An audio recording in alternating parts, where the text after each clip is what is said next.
The world did not end with a warning. There was no countdown, no dramatic final broadcast, no moment when someone stood at a podium and told 7 billion people that everything they knew was about to be erased. It happened quietly at first, a few scattered reports, some strange incidents in hospitals that were written off as anomalies, and then it happened all at once, like a wave crashing over a sandcastle, and by the time anyone understood what was really going on, there was nothing left to save. This is the story of how a virus unmade the world. Not the version you think you know. Not just the walkers and the survivors and the ruins. This goes deeper.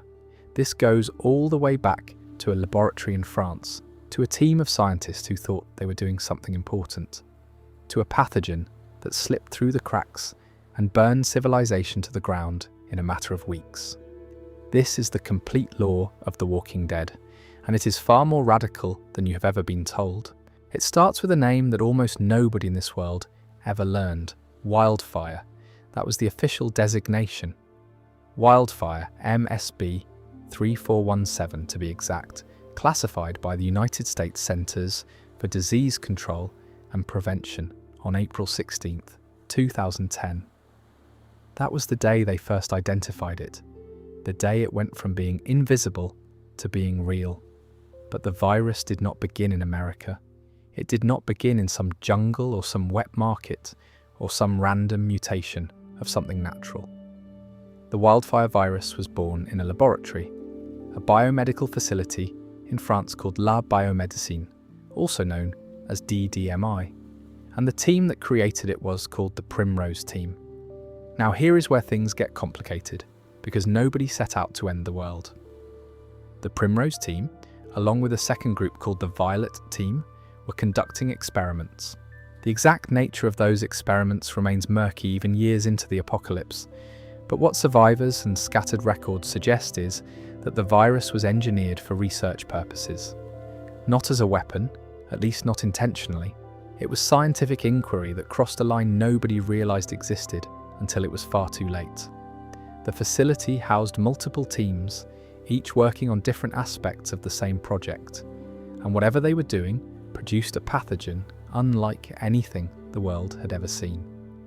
The wildfire virus works in 2 stages, and understanding both of them is essential to understanding everything that comes after. The first stage is the latent infection. Wildfire is airborne. It transmits through particles in the atmosphere, invisible and undetectable, and it infects every living person it reaches. This is the part that nobody saw coming. By the time anyone realized the virus existed, it had already spread across the globe. Every human being on the planet became an asymptomatic carrier. No symptoms, no signs, no way to know you were infected. The virus simply lived inside you, dormant, waiting for you to die. That is the second stage.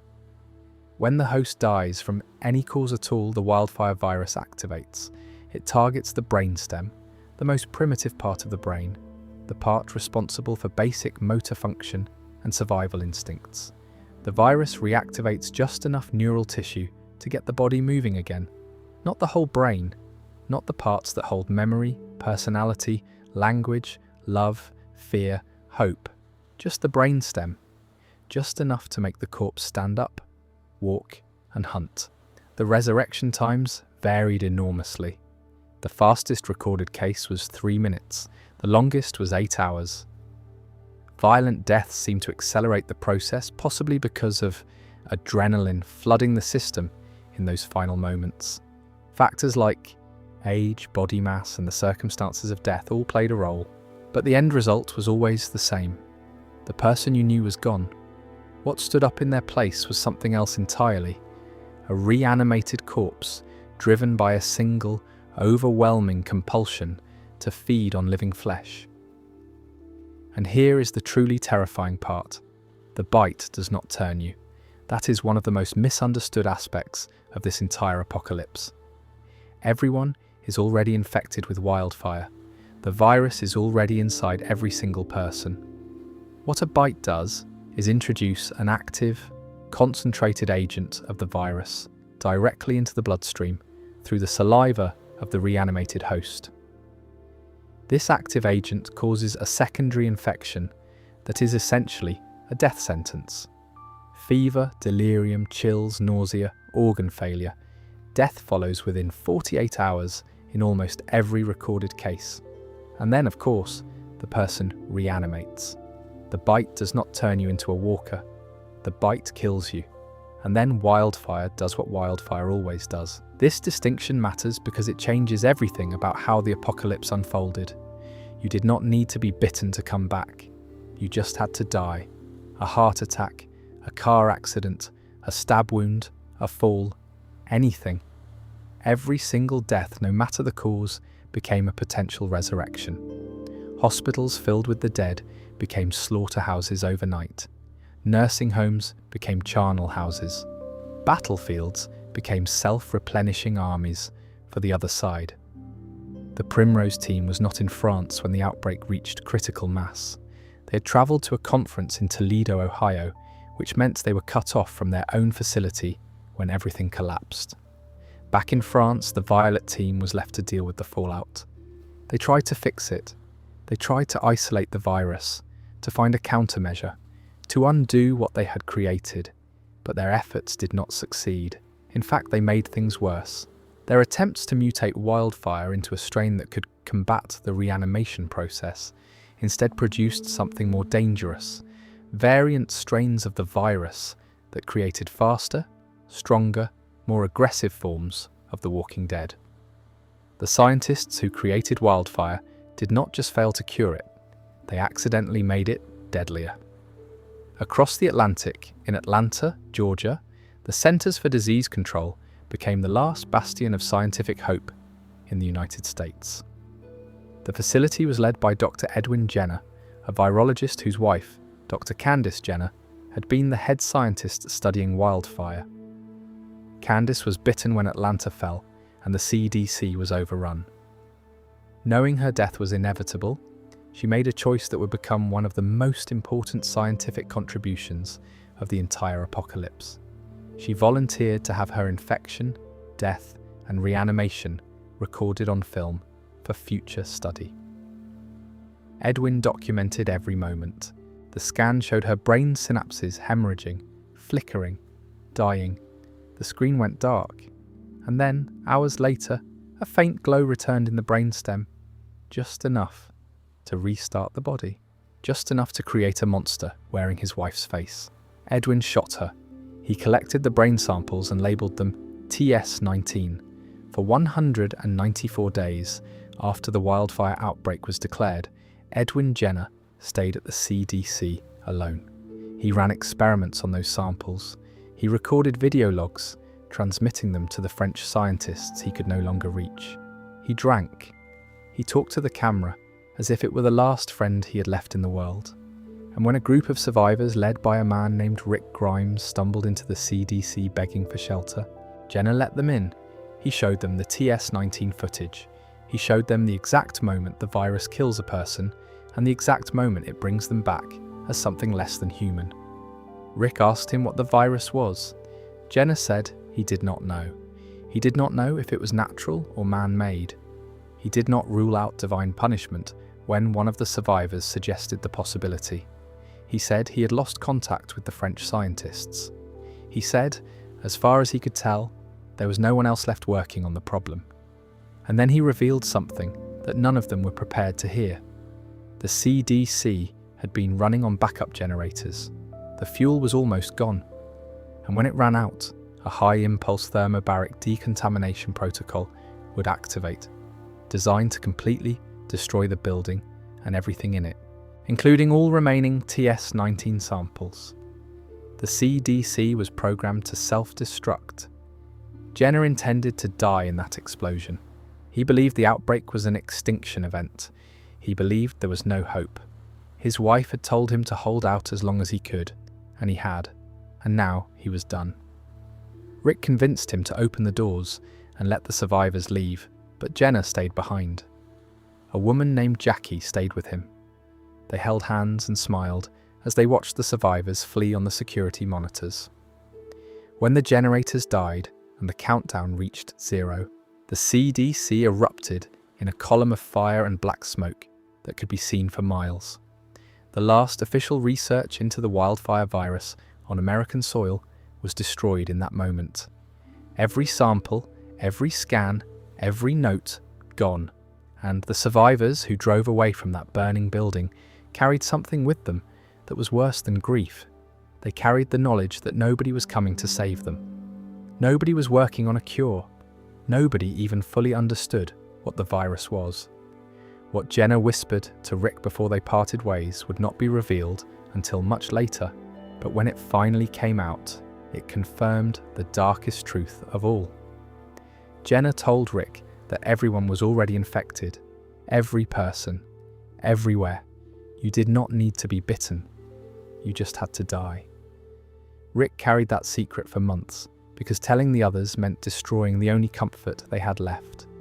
The belief that if they could just avoid being bitten, they might somehow be safe. They were never safe. None of them were. The wildfire virus had already won its first and most important victory before anyone even knew the war had started. It had infected the entire human race, and from that foundation, from that invisible invasion that nobody saw coming, everything else followed. The collapse of governments, the fall of cities, the splintering of humanity into factions that would prove just as dangerous as the dead.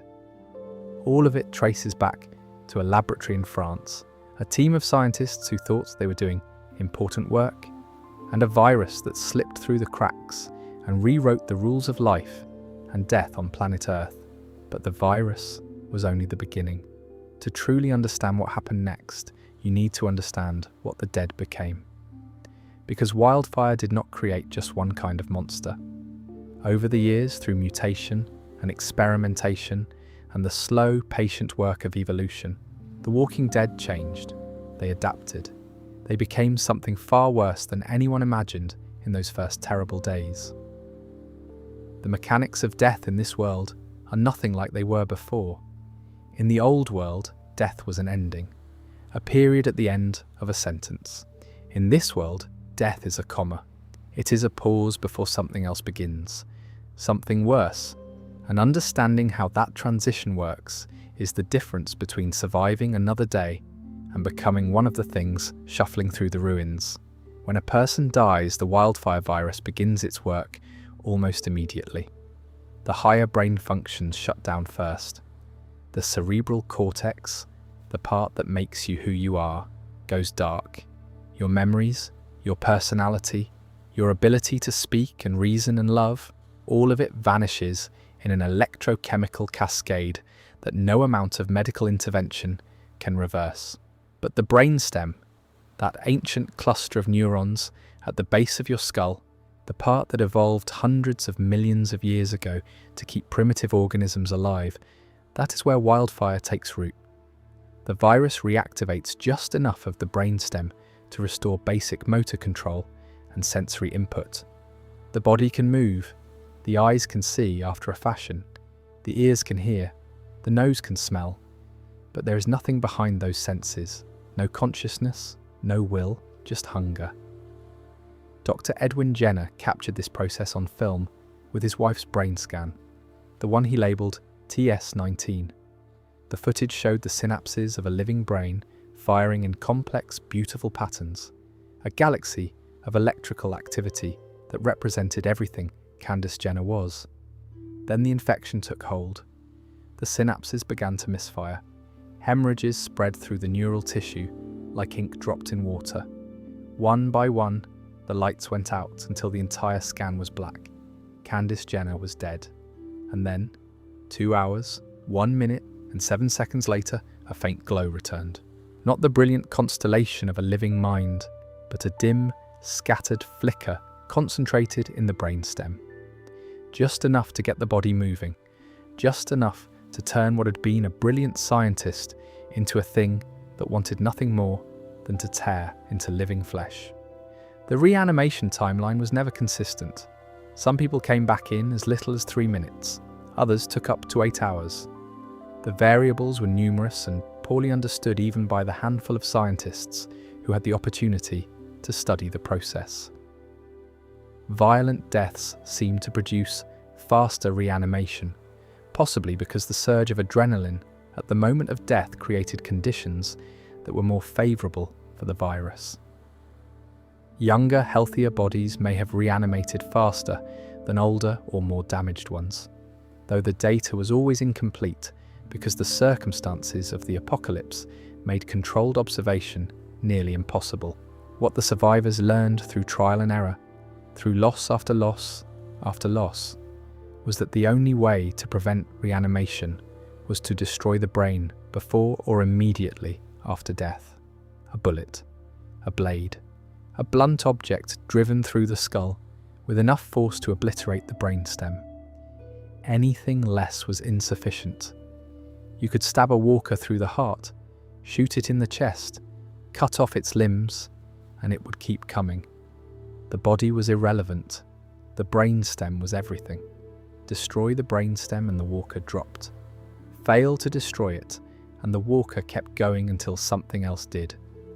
This led to one of the most psychologically devastating aspects of survival in this world. Every person who died, whether from a walker bite, a gunshot wound, an illness, or simple old age, had to have their brain destroyed afterward. Friends had to put down friends, parents had to put down children, children had to put down parents. The act of mercy, of preventing someone you loved from coming back as a monster, became a routine part of life. It never got easier. It just became something you had to do. The secondary infection from bites and scratches was a separate nightmare. When a walker's teeth or nails broke the skin, the active agent of the wildfire virus entered the bloodstream. This was not the dormant, latent form that everyone carried.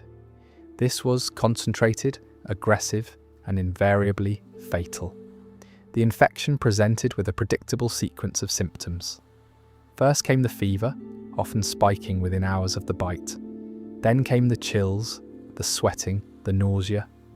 Delirium set in as the infection spread, and the victim's lucidity came and went in waves.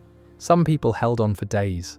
Most died within 48 hours, and then they came back.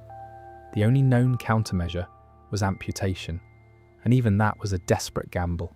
If the infected limb could be removed quickly enough, before the active agent had time to spread throughout the bloodstream, there was a chance the person might survive. Rick Grimes proved this when he hacked off Herschel Green's leg with a hatchet in the dark corridors of a Georgia prison after a walker bit Herschel's calf. It was a brutal, chaotic moment. Rick acted on pure instinct, swinging the hatchet again and again, while the others held Herschel down and tried to stop the bleeding. Herschel survived, though he spent weeks recovering and walked on crutches for the rest of his life. The amputation worked because Rick acted fast enough. A few minutes later, and the infection would have been systemic, and no amount of surgery could have saved him. But the virus found other ways to kill. In the prison, months after Rick's group had settled into what felt like a stable routine, a strain of influenza swept through the cell block. It was not wildfire, it was an ordinary flu, the kind that killed people in the old world too, spread by feral pigs and birds that thrived in the close quarters of the prison. But in a world where every death meant reanimation, an ordinary illness became an extraordinary catastrophe. A young man named Patrick collapsed in the showers late one night. He had been coughing earlier. Nobody thought much of it.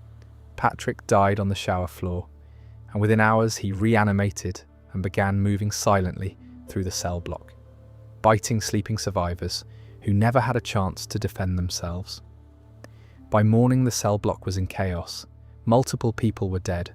Multiple walkers were loose inside the prison walls. The flu had not killed them directly. The flu had killed them, and then wildfire had done the rest.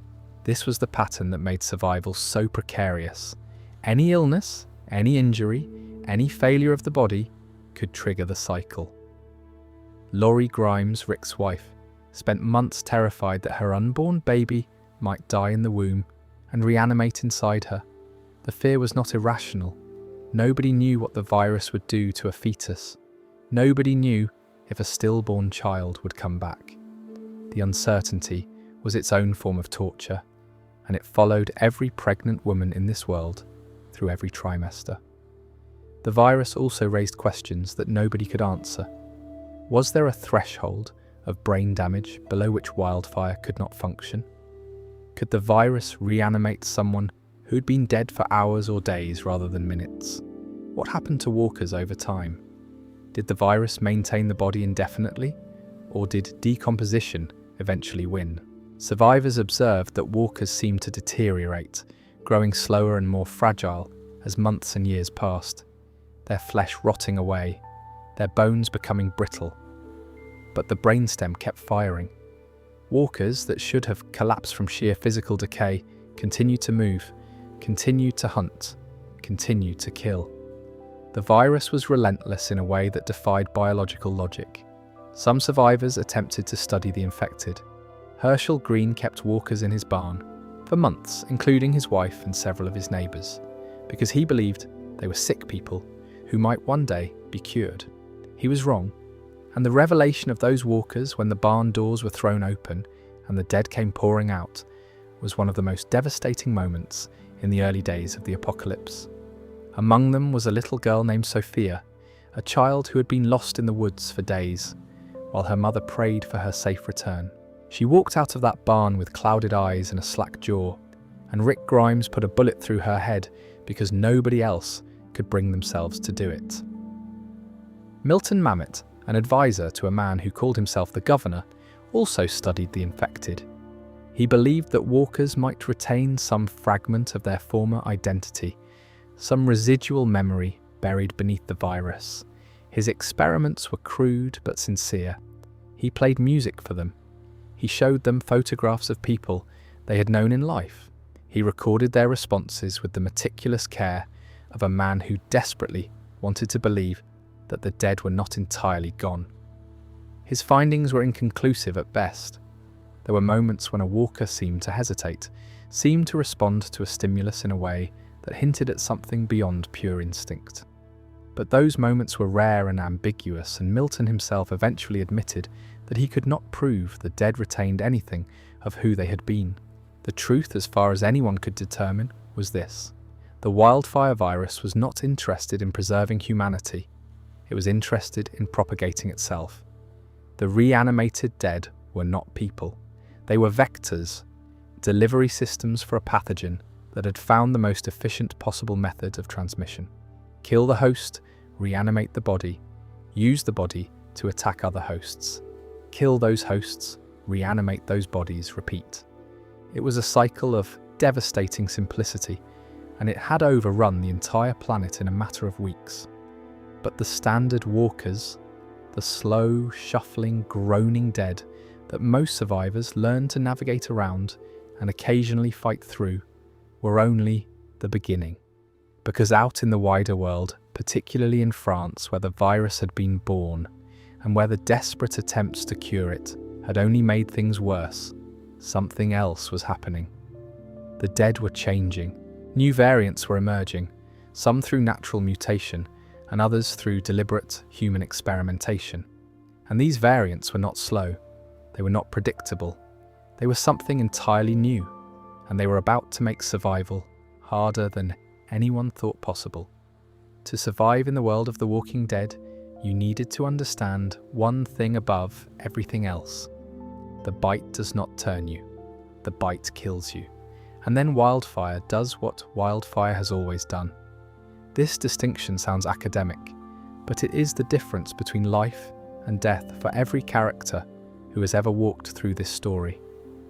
When a walker sinks its teeth into your flesh, it is not injecting you with the virus.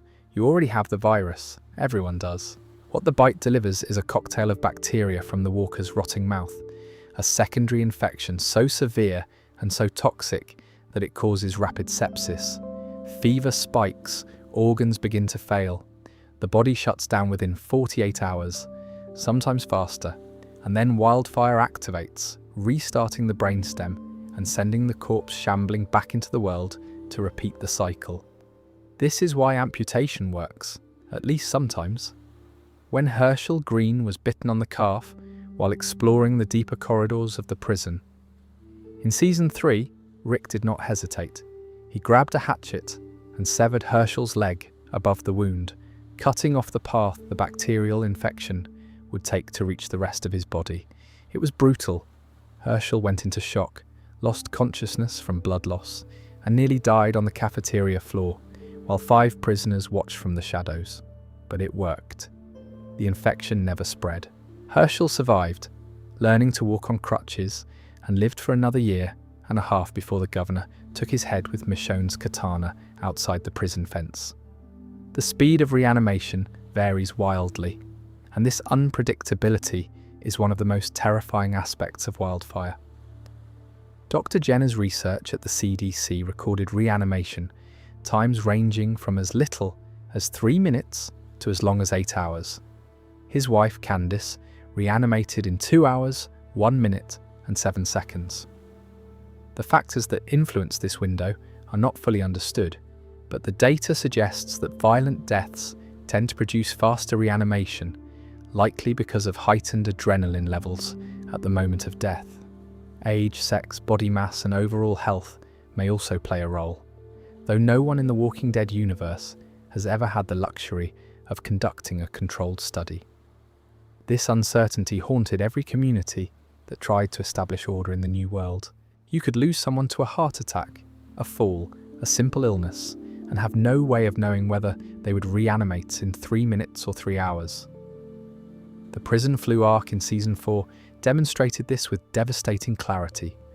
A viral illness, something mundane like influenza or a respiratory infection spread by feral pigs and birds in the close quarters of the cell block, swept through the community. People who were perfectly fine at dinner were dead by morning, and dead by morning meant walking by morning. A young man named Patrick was one of the first to succumb. He collapsed in the shower block, died on the floor, and reanimated before anyone knew he was gone. He stumbled into a neighbouring cell and bit a sleeping man's throat before the man could even scream. By dawn, multiple people in cell block D had reanimated, and the survivors woke to a nightmare inside their own walls. Daryl and Rick combed through the aftermath, putting down everyone who'd been bitten, and they discovered something unsettling.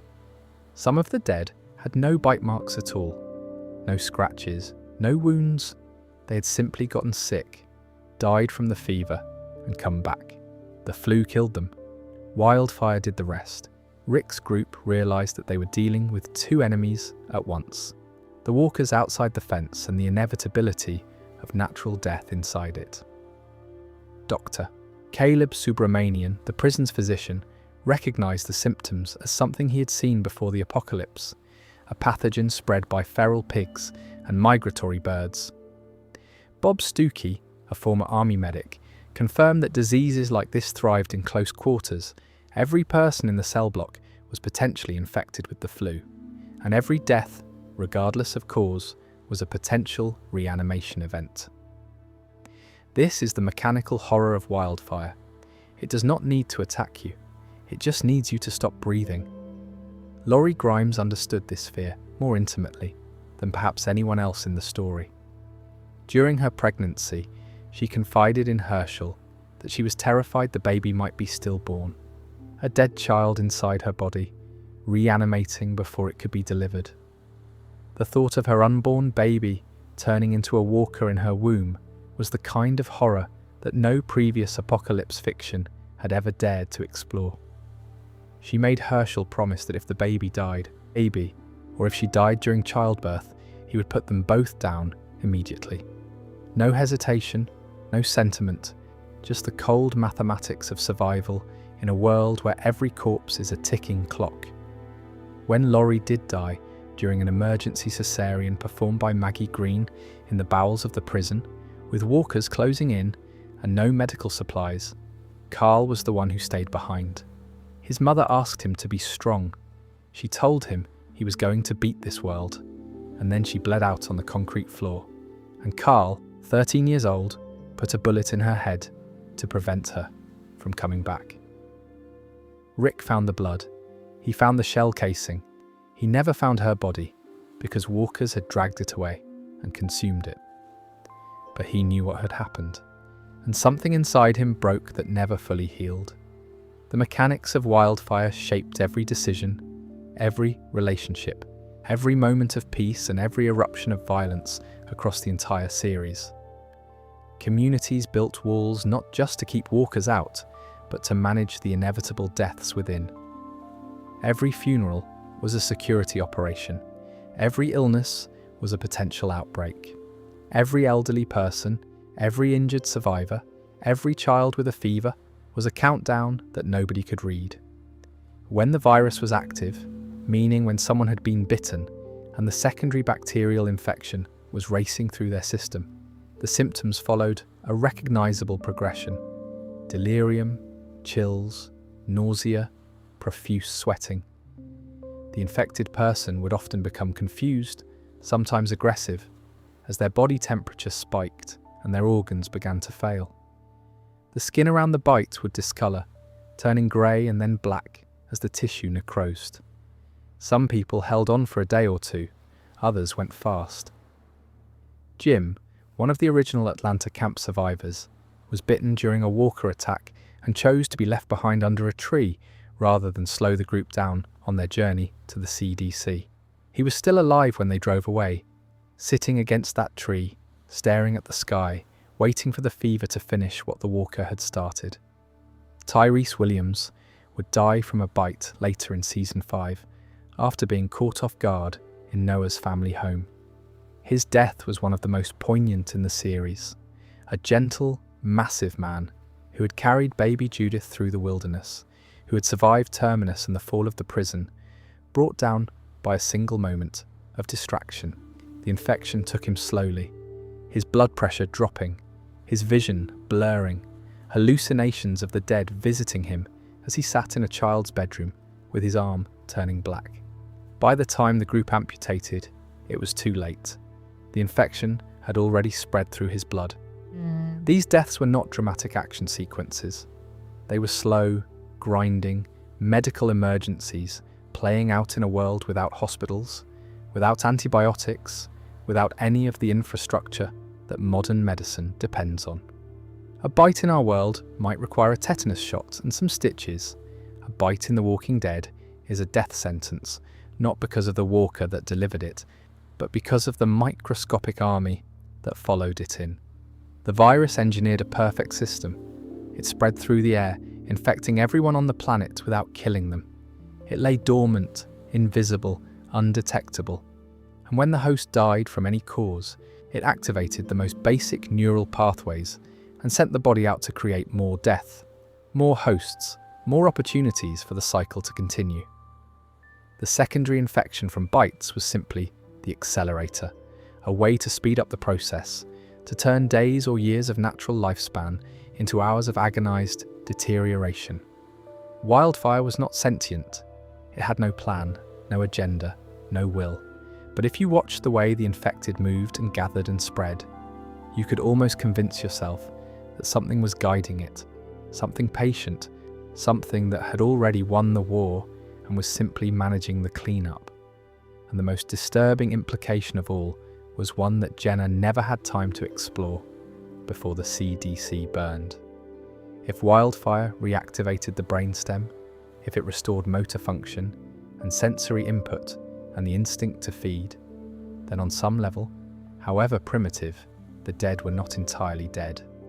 They could hear, they could see, at least in the early stages before decomposition destroyed the eyes. They could smell the difference between living flesh and rotting flesh. They responded to sound, to light, to movement. Were they aware? Almost certainly not. Not in any way we would recognize as consciousness. But the question lingered in the minds of survivors who watched their loved ones reanimate and shuffle past them with empty, clouded eyes. Nobody ever answered that question. The world had moved on to more pressing concerns, like staying alive until morning. For the first few years after the outbreak, survivors treated walkers as a single category. The dead, slow, rotting, dangerous in numbers, manageable in small groups. You learn the rules fast: destroy the brain, stay quiet, travel light, do not get surrounded. The walkers in the early days of The Walking Dead were terrifying because of what they represented. The end of everything familiar. But in practical terms, they were predictable. They shambled. They groaned. They reached for you with decomposing hands, and if you kept your head and your blade sharp, you could handle them. But the dead were never as simple as they seemed. And as the franchise expanded across spin-offs and seasons and continents, the taxonomy of The Walking Dead's undead became something far more complex and far more frightening than anyone initially imagined. The most common type of walker is the roamer. This is the standard walking corpse, the zombie that defines the franchise. Roamers wander constantly, driven by the brainstem's most basic impulses. They respond to sound, to light, to movement, to the scent of living flesh. They are slow. They are unintelligent. A single roamer is barely a threat to a healthy armed survivor. But roamers do not exist in isolation. They aggregate into herds, massive migrating columns of the dead that can number in the hundreds or thousands, drawn together by noise or movement, and then perpetuating their own momentum as more walkers are attracted to the sound of the herd itself. A herd of roamers can overwhelm walls, topple fences, and flood communities with sheer mass. The fall of the prison, the collapse of Alexandria's walls during the Season 6 mega herd, the river crossing in Dead City, all of these were roamer events. Not sophisticated, not tactical, just the grinding, relentless pressure of 1,000 bodies pushing forward with no sense of self-preservation and nothing to lose. Then there are lurkers. Lurkers are walkers that have stopped moving, either because they are too decomposed to walk or because they have simply settled into a resting state until stimulated.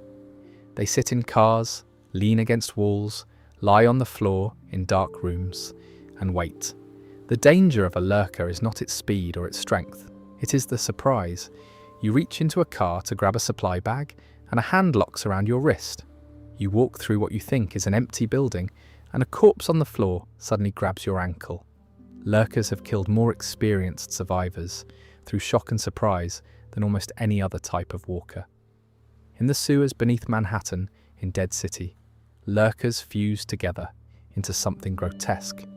Multiple walker bodies tangled and merged and groaned together in the damp darkness, forming a massive amalgamation that the survivors called a walker king. It functioned like a rat king, multiple organisms bound into one monstrous unit, and it required significant effort to put down. The walker king was a freak occurrence, a product of the unique conditions in the flooded Manhattan infrastructure. But it demonstrated something important about the dead. Given enough time and the right conditions, they could become something no one had planned for. But the true shift came with the variant walkers. And this is where the lore of The Walking Dead gets genuinely radical. In the very first season of the show, attentive viewers noticed something that the writers quietly walked back over the following years. The walkers in Season 1 were smarter. Not smart in any human sense, but more capable than what would come later. A little girl's reanimated body picked up a teddy bear. Walkers used rocks to smash windows. Morgan's reanimated wife tried to turn the doorknob of the house where her family was hiding. These behaviours suggested that some fragment of memory or cognition survived the reanimation process, at least temporarily. The show phased these behaviours out starting in Season 2, settling into the slow, mindless roamer model that would define the franchise for nearly a decade. But in the final season, Season 11, Episode 19, literally titled Variant, the show brought them back. Aaron's group encountered walkers on the road that could climb over obstacles and display rudimentary problem solving. It was jarring after years of the dead being predictable, and it raised a question the show had been avoiding. Had the walkers always been capable of this? Had some walkers always been different? Or was the virus itself evolving? The truth, as it would later become clear, was that variant walkers had existed since the beginning. They were always out there. Not every survivor encountered them, and the ones who did may not have survived long enough to tell anyone about it. But the variants were real, and they were not going away. Then Daryl Dixon washed ashore in France, and the Walker game changed completely. In the very first episode of The Walking Dead, Daryl Dixon, before the opening credits even rolled, Daryl stumbled through an abandoned market and was grabbed by something he had never encountered in all his years surviving the apocalypse. A walker whose touch burned his skin. Its veins pulsed grotesquely, its blood smoked when it hit the ground, and the wound it left on Daryl's arm was not a bite, but an acid burn. The nuns at the Abbey of St. Bernadette cauterized his wound to stop the damage from spreading, and a woman named Isabel gave the creatures a name. Burners. Brûlant in French. Burners were walkers whose blood and skin had become corrosively acidic. They did not move faster or smarter than ordinary walkers. Their danger was purely chemical. Contact with their flesh or blood caused severe burns, and their internal fluids could dissolve organic material on contact. Daryl would later use a burner's body to melt through overgrown vines blocking a doorway, turning the dead into a tool in the way that only a Dixon could manage. Isabel explained that burners were just one kind of walker in France, and the weight of her words became clear as the season progressed. The second and far more dangerous variant was the Ampere, created by a scientist named Dr. Henri Lafleur, who worked under the command of Marion Genet, the leader of a French paramilitary group called the Pouvoir du Vivant, the power of the living. Genet had discovered that DDMI was responsible for the virus and its variants. She arrested the surviving scientists and imprisoned them. But rather than simply punishing them, she saw potential in what they had created. She pardoned Lafleur on the condition that he continue his research, specifically to develop weaponized zombies that could be controlled and directed as soldiers in her growing movement. Lafleur developed what became known as the AMPA serum, an injectable mixture containing adrenaline and anabolic steroids that, when introduced to a recently dead or reanimating corpse, dramatically enhanced its capabilities. AMPAs were faster than any walker anyone had ever seen, stronger, more aggressive. They displayed increased intelligence, could climb walls, navigate obstacles, and in some cases coordinate their attacks in ways that suggested a level of awareness far beyond the brainstem shuffle of a standard roamer. Their eyes turned completely black, their veins distended with dark fluid, and they attacked with a ferocity that made regular walkers look almost passive by comparison. Lafleur's specifications for test subjects were precise. No elderly, no children, no one shorter than 5 feet 4 inches. He preferred fresher corpses because the serum worked best on relatively intact neural tissue. The experiments were often unpredictable. On at least one occasion, a walker's head simply exploded 18 seconds after injection, the mutation too violent for the body to sustain. But when it worked, the results were terrifying. Genet saw an army. The serum also appeared to mutate the wildfire virus itself. One of the scientists from the Violet team was killed and reanimated in approximately 30 seconds without any injection. This suggested that the variant strains had become self-propagating, spreading without the serum, evolving on their own. The experiments had not just created new types of walkers, they had altered the fundamental nature of the virus.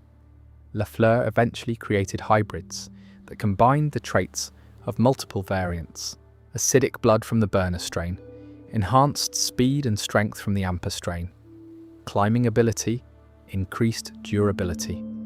These hybrids were debuted during a horrifying gladiatorial event on De Gaulle Day, where survivors were forced into a pit with AMPAs. Some hybrids were unstable, all their heads detonating after brief periods of activity. Others were disturbingly functional. Meanwhile, across the Atlantic, different kinds of tactical dead appeared. The Gasman walkers at the CRM's Cascadia forward operating base in The Walking Dead. The ones who live were rigged with explosive devices, turning the dead into walking bombs that detonated when destroyed. This was not a biological variant, but a human innovation, demonstrating that people were as creative in weaponizing the dead as any virus could be. And lurking beneath all of this was a question nobody could answer with certainty. Were the variants natural? Were they all the result of human experimentation? Or was wildfire itself evolving, producing new strains the way any pathogen does over time? The evidence points in multiple directions. The variant walkers in season 1 of the main show appeared before any known experiments had been conducted. The burners and ampers in France were clearly artificial, products of Lafleur's lab, and the climbing, intelligent variants that appeared in the final season of The Walking Dead exist in a grey area between the two. What is certain is that the dead are not a static threat. They have been changing since the beginning, and the survivors who treated them as a solved problem learned the hard way that the dead still had surprises left to give. The collapse happened faster than anyone believed possible. 2 weeks, that is how long it took for modern civilization, with all its armies and governments and technology and infrastructure, to come apart at the seams and fall into ruin. 2 weeks from the moment the CDC declared wildfire a global pandemic on August 25th, 2010, to the complete breakdown of organised society. To understand how that speed is even possible, you need to understand what made wildfire fundamentally different from every pandemic humanity had faced before. Ebola was deadly but containable. Influenza killed millions over decades, but society adapted. Wildfire broke the one assumption that every previous response plan depended on. It broke the assumption that the dead stay dead. When the standard mortality rate began reanimating on August 27th, 2 days after the pandemic declaration, every hospital became a war zone. Every morgue became a breeding ground. Every funeral home, every nursing facility, every hospice, every battlefield, every car accident, every natural death in every city in the world produced a new threat. The dead did not need to be bitten. They just needed to be dead. And people die constantly. Under normal circumstances, roughly 7,000 people die every single day in the United States alone. On August 27th, every single one of those deaths became a reanimation event. Hospitals collapsed first. Patients who died on operating tables sat back up. Bodies in the morgue broke through their bags. Nurses and doctors, trained to preserve life, were suddenly surrounded by the dead, in the one place where death was most concentrated. Emergency rooms became slaughterhouses. Shane Walsh's flashback in the first season showed us what that looked like from inside King County Hospital. Military personnel were evacuating staff and executing the infected. Gunshots echoed through corridors where children had been treated hours before. Shane tried to get Rick out, tried to move his comatose partner to safety, but the chaos was too total. He barricaded Rick's room, shoved a hospital bed against the door, and left, believing his best friend was dead. Rick was not dead. He was in a coma, and wildfire could not activate in a body that was still technically alive, even in a vegetative state. He slept through the entire collapse. When he woke up, days or weeks later, the hospital was dark. The hallways were littered with bodies, and the cafeteria had been converted into a makeshift morgue. The military cordon outside had been abandoned. Helicopters sat empty on the lawn. Hundreds of body bags lined the loading dock, some of them still moving. Rick walked out of that hospital into a world he did not recognize. He did not know what walkers were. He did not know the rules. He did not know that the shambling woman in the park with no legs and no lips, crawling towards him across the grass, was anything other than a nightmare he could not wake from. He rode a bicycle through empty streets, past overturned cars and abandoned military checkpoints, back to his house, which was empty. His family was gone, his town was silent, and the only living person he found was a man named Morgan Jones, who had to explain everything over dinner, while his own reanimated wife walked the street outside, drawn by the sound of their voices, trying the doorknob over and over. Morgan explained the new rules with the simplicity of someone who had already lost everything. You come back. Everyone comes back as one of them, unless the brain is destroyed. The fever from a bite burns you out, kills you, and then you turn. Morgan could not bring himself to shoot his wife. He stood at the window with a rifle, looking through the scope at her face, and could not pull the trigger. That scene, in the very first episode, established the emotional truth that the entire franchise would build on for over a decade. The dead are not strangers. They are the people you loved, and dealing with them requires you to accept that the person is gone, that what remains is just the virus wearing a familiar face. While Rick was sleeping, the world outside had followed a grim trajectory. The initial wave of panic led to mass evacuations, highways clogged with traffic, millions of people trying to flee cities that were already compromised. The military established quarantine zones and refugee centres, places like the CDC in Atlanta, Fort Benning in Georgia, safe zones at universities and stadiums, and government buildings. But these centres concentrated people, and concentrated people meant concentrated death, and concentrated death meant concentrated reanimation. The military's response escalated from containment to scorched earth.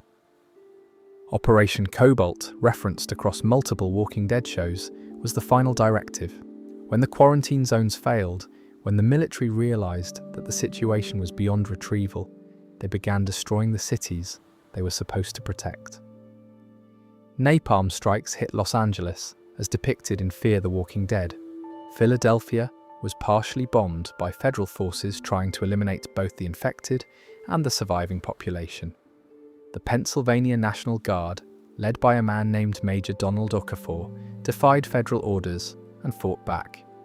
Okafor made an impossible choice. He ordered an airstrike on Lincoln Financial Field, where 4,000 Marines, including his own wife, were staging to eliminate any survivors of the napalming. Philadelphia survived, barely, and the National Guard would go on to become the foundation of the Civic Republic military. But that chapter comes later. Across the country and across the world, the pattern repeated. Governments tried to contain. They failed. They escalated to destruction, and they collapsed. Communication systems went dark. The electrical grid failed. Water treatment plants shut down. Supply chains disintegrated. Within 2 weeks of the pandemic declaration, the framework of modern life was simply gone, replaced by silence and the sound of shuffling feet, and the distant crack of gunfire that grew more sporadic by the day until it finally stopped altogether. The speed was a function of wildfire's unique design. Traditional pandemics allow for response because there is a window between infection and consequence. Wildfire eliminated that window by being universally present and universally silent. There was no one to quarantine because everyone was already carrying the virus. There was no point in contact tracing because every human being on Earth was a potential reanimation event. And the resurrection of the dead was not a secondary complication that could be managed with policy. It was the primary engine of civilizational destruction, turning every death into a new walker, every hospital into a new herd, every moment of grief into a moment of mortal danger. By the time Rick opened his eyes in that hospital bed, the world he knew had been gone for weeks. The streets were empty except for the dead. The houses were looted or abandoned. The infrastructure was crumbling, and the survivors who remained had already begun to fracture into the groups and communities that would define the rest of the story. Some banded together for mutual protection. The Atlanta camp, where Rick found his wife, Lori, and his son, Carl, and his partner, Shane, was a typical early survivor group. A few families, some individuals, camping on the outskirts of the city, hoping the military would come back, hoping someone in authority would announce that the crisis was over. They had no walls, no sustainable food source, no long-term plan. They were waiting to be rescued by a system that no longer existed. Others turned predatory almost immediately. The world before had been held together by social contracts, laws, consequences. The apocalypse dissolved that contract overnight. The raiders, the cannibals, The marauders who would appear throughout the series did not emerge after years of gradual moral decay. They appeared within months of the collapse, because the people who comprised them had always been restrained by the old world structures, not by their own values, and some people simply froze. The early episodes of The Walking Dead are full of characters who cannot process what has happened, who are still operating according to the rules of a world that no longer exists. Herschel Green, the veterinarian farmer, kept walkers in his barn because he believed they were sick people who could be cured. He had not accepted the reality of wildfire. He was still thinking in terms of disease and treatment, of patience and recovery. It took the barn being opened, the walkers pouring out and being shot one by one in front of his family, the reanimated body of Sophia Pelletier stumbling through the door and being put down by Rick to finally shatter Herschel's denial.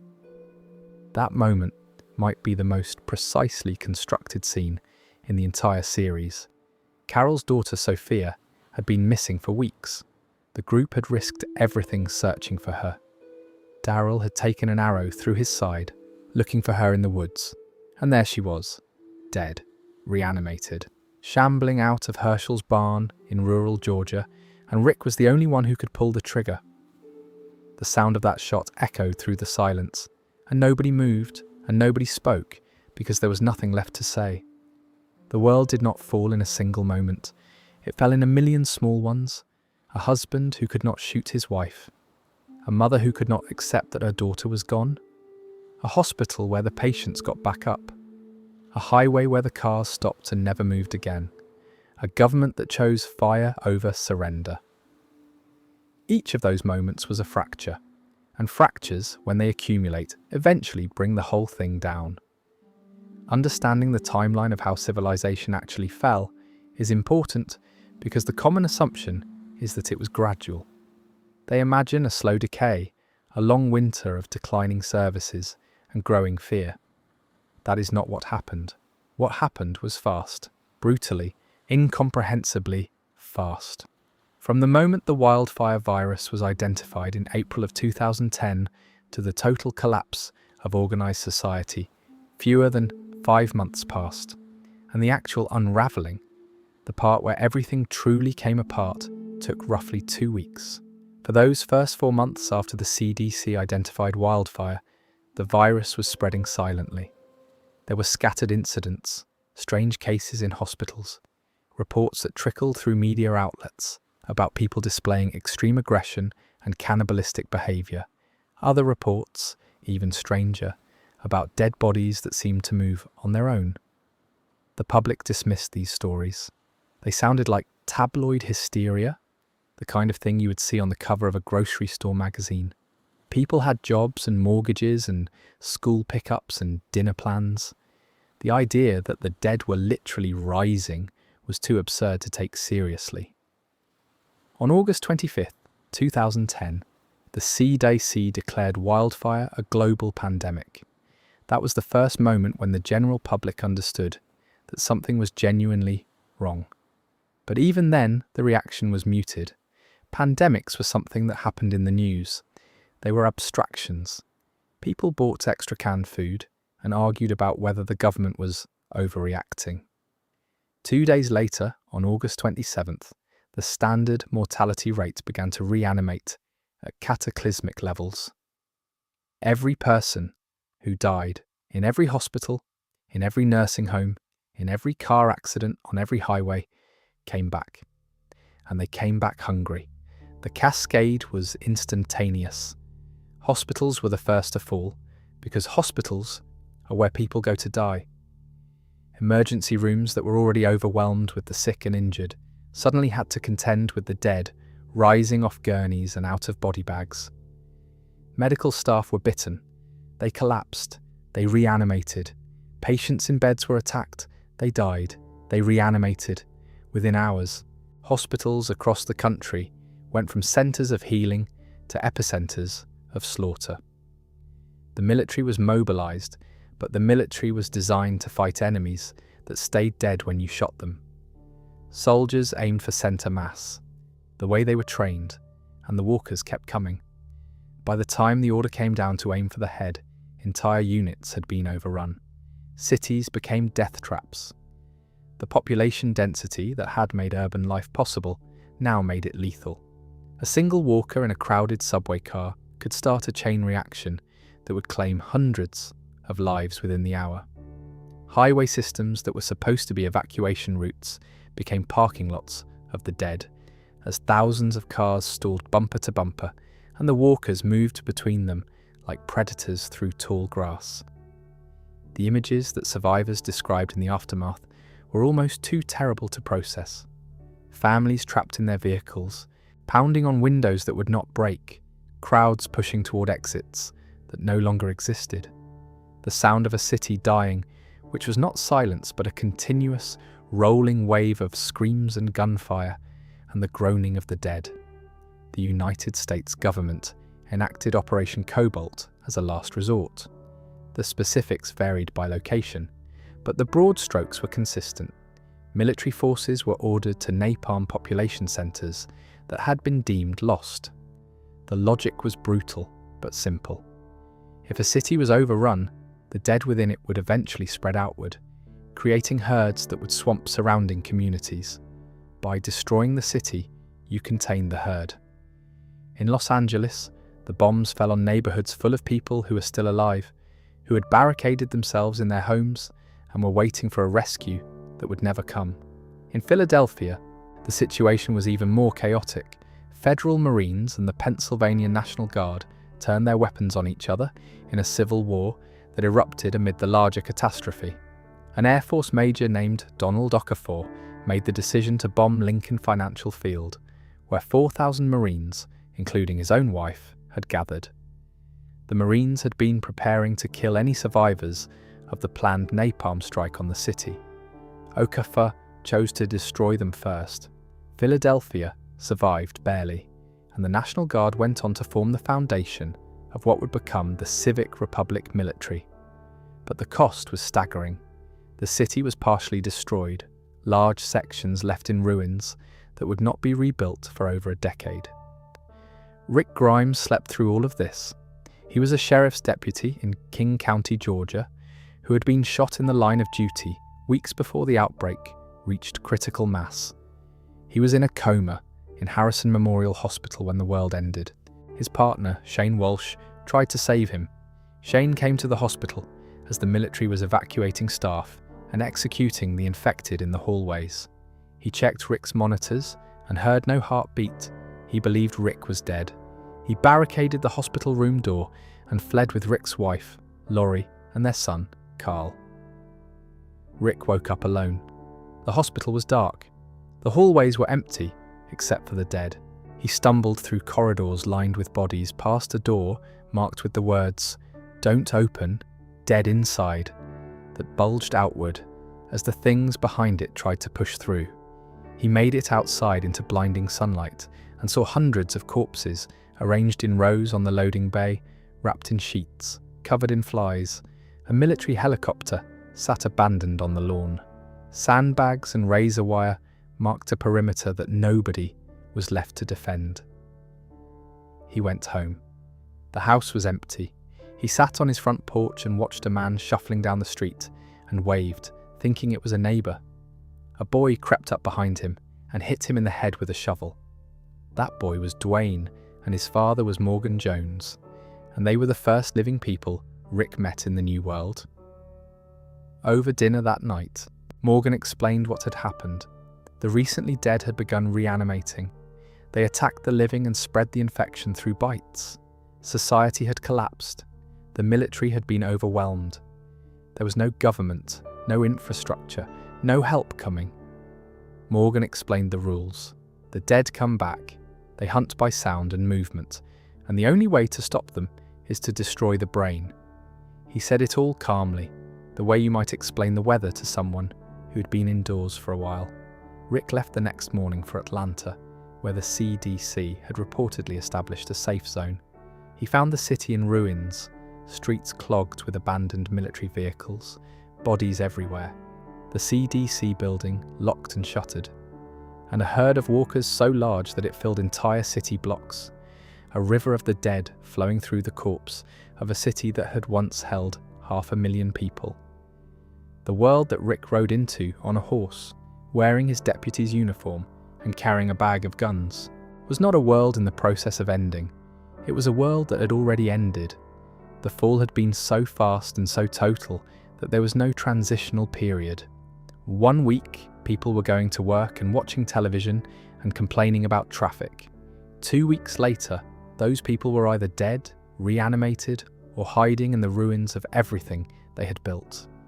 The infrastructure of civilization, the power grids, the water systems, the communication networks, the supply chains that kept food on shelves and medicine in pharmacies, all of it collapsed within days of the mass reanimation event.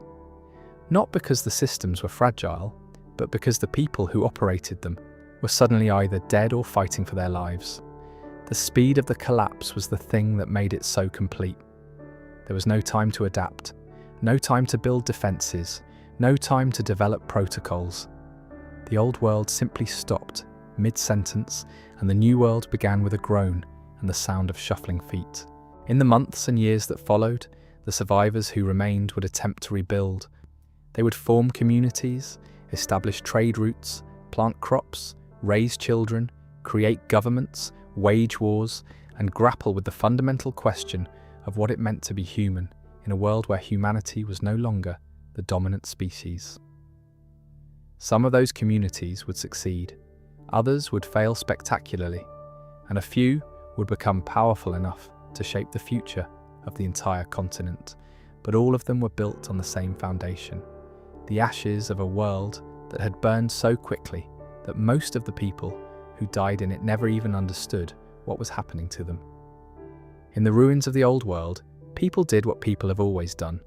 They gathered, they organized, they built, and every community they constructed reflected something true about the people who built it, their values, their fears, their compromises, and their capacity for both extraordinary kindness and extraordinary cruelty. The first real community Rick encountered after leaving the Atlanta camp was Herschel Green's farm. It was an illusion, and it was beautiful precisely because of that. A working farm in rural Georgia, untouched by the chaos of the cities, with green fields and livestock, and a farmhouse that still felt like a home. Herschel had managed to keep the apocalypse at a distance, not through walls or weapons, but through denial. He kept walkers in his barn because he believed they were sick neighbours who would eventually be cured. He did not allow guns on his property. He treated the infection as a temporary problem that medicine would eventually solve. The farm represented the last gasp of the old world's optimism, the belief that this would pass, that things would go back to normal, that someone somewhere was working on a solution. When Shane broke open the barn doors and the walkers poured out, that optimism died on the grass along with them. The farm itself would fall not long after, overrun by a herd that swept through in the season 2 finale, burning the barn and scattering the survivors into the night. What came next was the prison, and the prison was something different entirely. Rick found the West Georgia Correctional Facility in the opening of Season 3, and he saw not concrete and razor wire, but potential. Walls, defensible gates, cell blocks that could be cleared and secured, a cafeteria, an infirmary, open yard for growing food. The prison was ugly, and it was grim, but it was the first place where Rick's group attempted to build something lasting rather than simply surviving day to day. They cleared the cell blocks in a coordinated assault that demonstrated how far the group had come as fighters. They established a council to share decision-making. They planted crops in the yard. They brought in new survivors. Children played in the open. For a brief stretch of time, the prison felt like a real community, imperfect and haunted by the dead in the lower levels, but alive. The governor destroyed it. Philip Blake, the man who ran a walled town called Woodbury, with the charm of a small-town mayor and the soul of a dictator, brought a tank to the prison gates in the Season 4 mid-season finale. He put Herschel on his knees and took his head with Michonne's katana while Rick begged for peace. The assault that followed tore the prison apart. The fences came down. The buildings were shelled. The survivors scattered in every direction. And the prison became another ruin, another monument to the idea that building something good in this world was an invitation for someone to come and take it from you. Woodbury itself was a fascinating study in what communities become when they are built on lies. On the surface, it was idyllic. Streets that were clean and safe, houses with running water, a doctor, a library, community events. The governor presented himself as a reasonable, caring leader who had built a sanctuary in the chaos. But behind the curtain, he kept a room of aquariums filled with living walker heads. He murdered a National Guard unit and stole their weapons while telling his people that the soldiers were already dead when he found them. He tortured prisoners. He assaulted women. Woodbury was not a community. It was a performance maintained by a man whose sanity had crumbled long before Rick ever met him, and the people living there were either complicit or willfully blind. Terminus was worse, a walled compound along the train tracks that broadcast a message of hope on its radio frequency and posted signs along every road. Those who arrive survive. The survivors who came to Terminus expecting sanctuary found something else entirely. Gareth and his people had been survivors once, genuine idealists who opened their doors to strangers. But they had been brutalized by raiders who took everything from them, and the experience broke something fundamental in their worldview. They became cannibals. The people who arrived at Terminus did survive, briefly, as food. The slaughterhouse trough where Rick, Daryl, Glenn and Bob were lined up to be butchered like cattle remains one of the most disturbing sequences in the franchise. Alexandria was the first community that felt like it might actually work long-term. Situated behind steel walls in a planned residential development near Washington, D.C., Alexandria had been designed as a sustainable community before the apocalypse even started. Solar panels, cisterns for water collection, an eco-based sewage system. When the outbreak hit, the walls held, and a former congresswoman from Ohio named Deanna Monroe organized the residents into something resembling a functioning society. Rick's group arrived at Alexandria's gates in Season 5, armed to the teeth and battle-hardened after years of running. They surrendered their weapons, took hot showers, shaved their beards, and moved into immaculate colonial houses with running water and clean sheets. It felt like a dream. Rick shaved his massive beard in a scene that was almost as iconic as any action sequence because it represented a choice, a willingness, however tentative, to believe that safety was possible. But Alexandria's weakness was the same as Herschel's farm. Its people had been sheltered. They had not been tested. They did not understand what the world outside their walls had become, or what the people who survived that world had been forced to become in order to do so. Rick saw immediately that the Alexandrians were soft, and he spent the next 2 seasons teaching them to fight, to kill, and to accept that the world would always try to take what they had built. The Hilltop colony and the kingdom expanded the map further. Hilltop was a farming community built around a grand house on a hill, led first by a coward named Gregory, and later by Maggie Rhee, who transformed it into a backbone of the resistance against the Saviors. The kingdom was more theatrical, a community centered around a converted school where a former zookeeper named Ezekiel styled himself as a king, complete with a pet tiger named Shiva, and spoke in Shakespearean cadences to give his people something to believe in. The performance was deliberate. Ezekiel knew he was playing a role, but the role gave his people hope, and hope was a resource more valuable than ammunition. And then there was the sanctuary and the man who built it. Negan's saviors operated on a simple economic model. Tribute. Every community in Negan's territory paid a percentage of their resources to the sanctuary in exchange for protection from the dead and from Negan himself. Those who refused were made examples of. Glenn Rhee's skull was caved in by a baseball bat, wrapped in barbed wire, a weapon Negan called Lucille in front of Glenn's pregnant wife, while Rick and the entire group knelt in the dirt and watched. Abraham Ford was killed the same way, moments before Glenn, chosen at random by a children's counting game. The Saviors worked because Negan understood something about power that the governor never fully grasped. Fear is more efficient than charm. You do not need people to love you. You need them to believe with absolute certainty that defiance will cost them everything. The phrase "I am Negan" was not just a slogan, it was an erasure of identity. Every savior claimed Negan's name as their own, subsuming their individuality into the collective. And the communities under Negan's control were taught that resistance was not just futile, but literally fatal. The war against the Saviors consumed seasons 7 and 8 and reshaped the entire power structure of the Walking Dead world. Rick's coalition of Alexandria, Hilltop, and the Kingdom, later joined by Oceanside and the remnants of the Scavengers, fought a grinding, bloody campaign that cost dozens of lives on both sides and ended with Negan's capture rather than his execution, a decision that Rick made over Maggie's desperate, grief-stricken objections.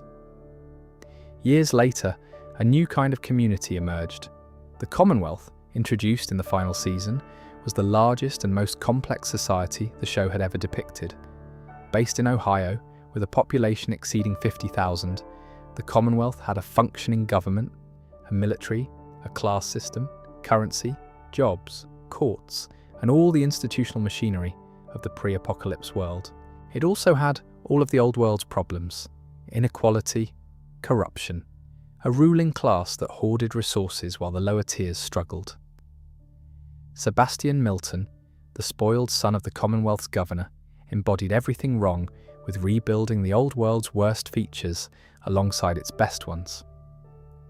And in the spin-off Dead City, the New Babylon Federation emerged as the newest attempt at continental governance.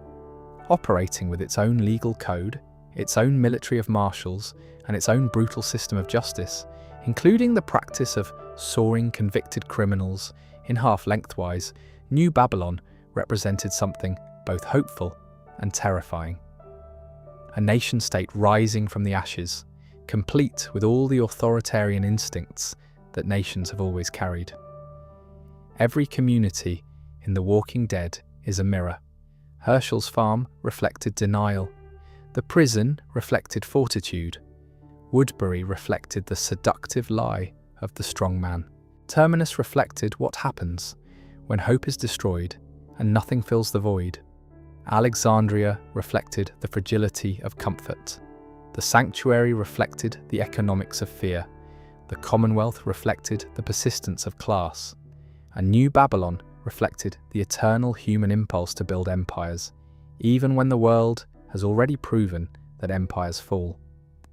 The Walkers did not build any of these places, and the Walkers did not destroy most of them. People did.